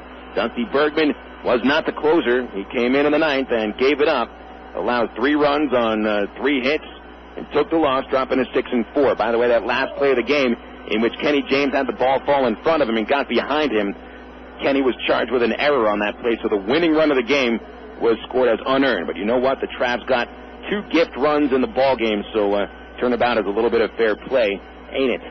So the Travs lose this one 4-3. Here are the totals tonight.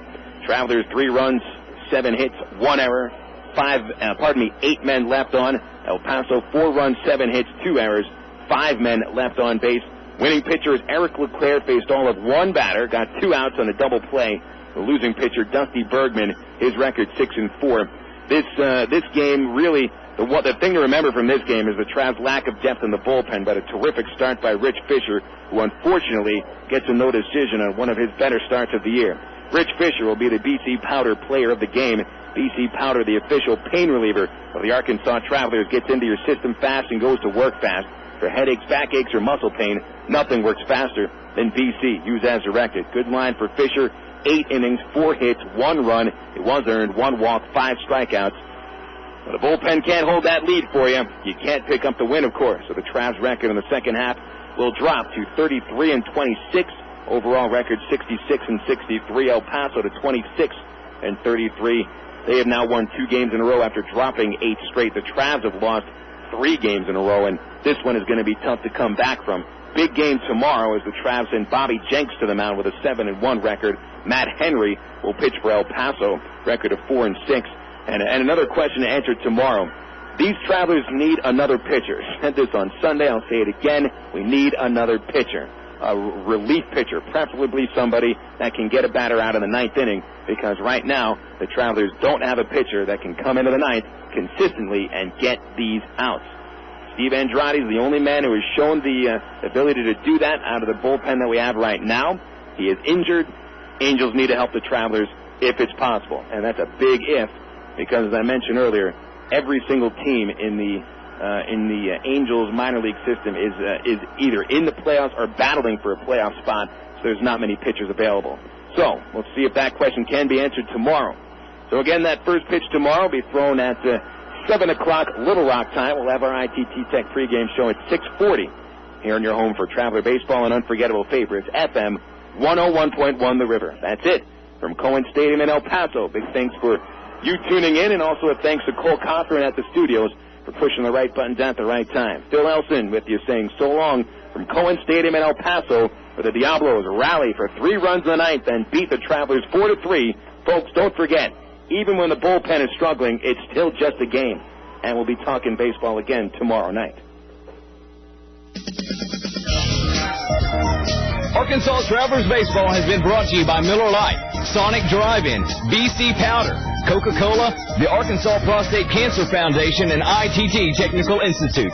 Remember that all Arkansas Travelers games can be heard only on Unforgettable Favorites, FM 101.1 The River.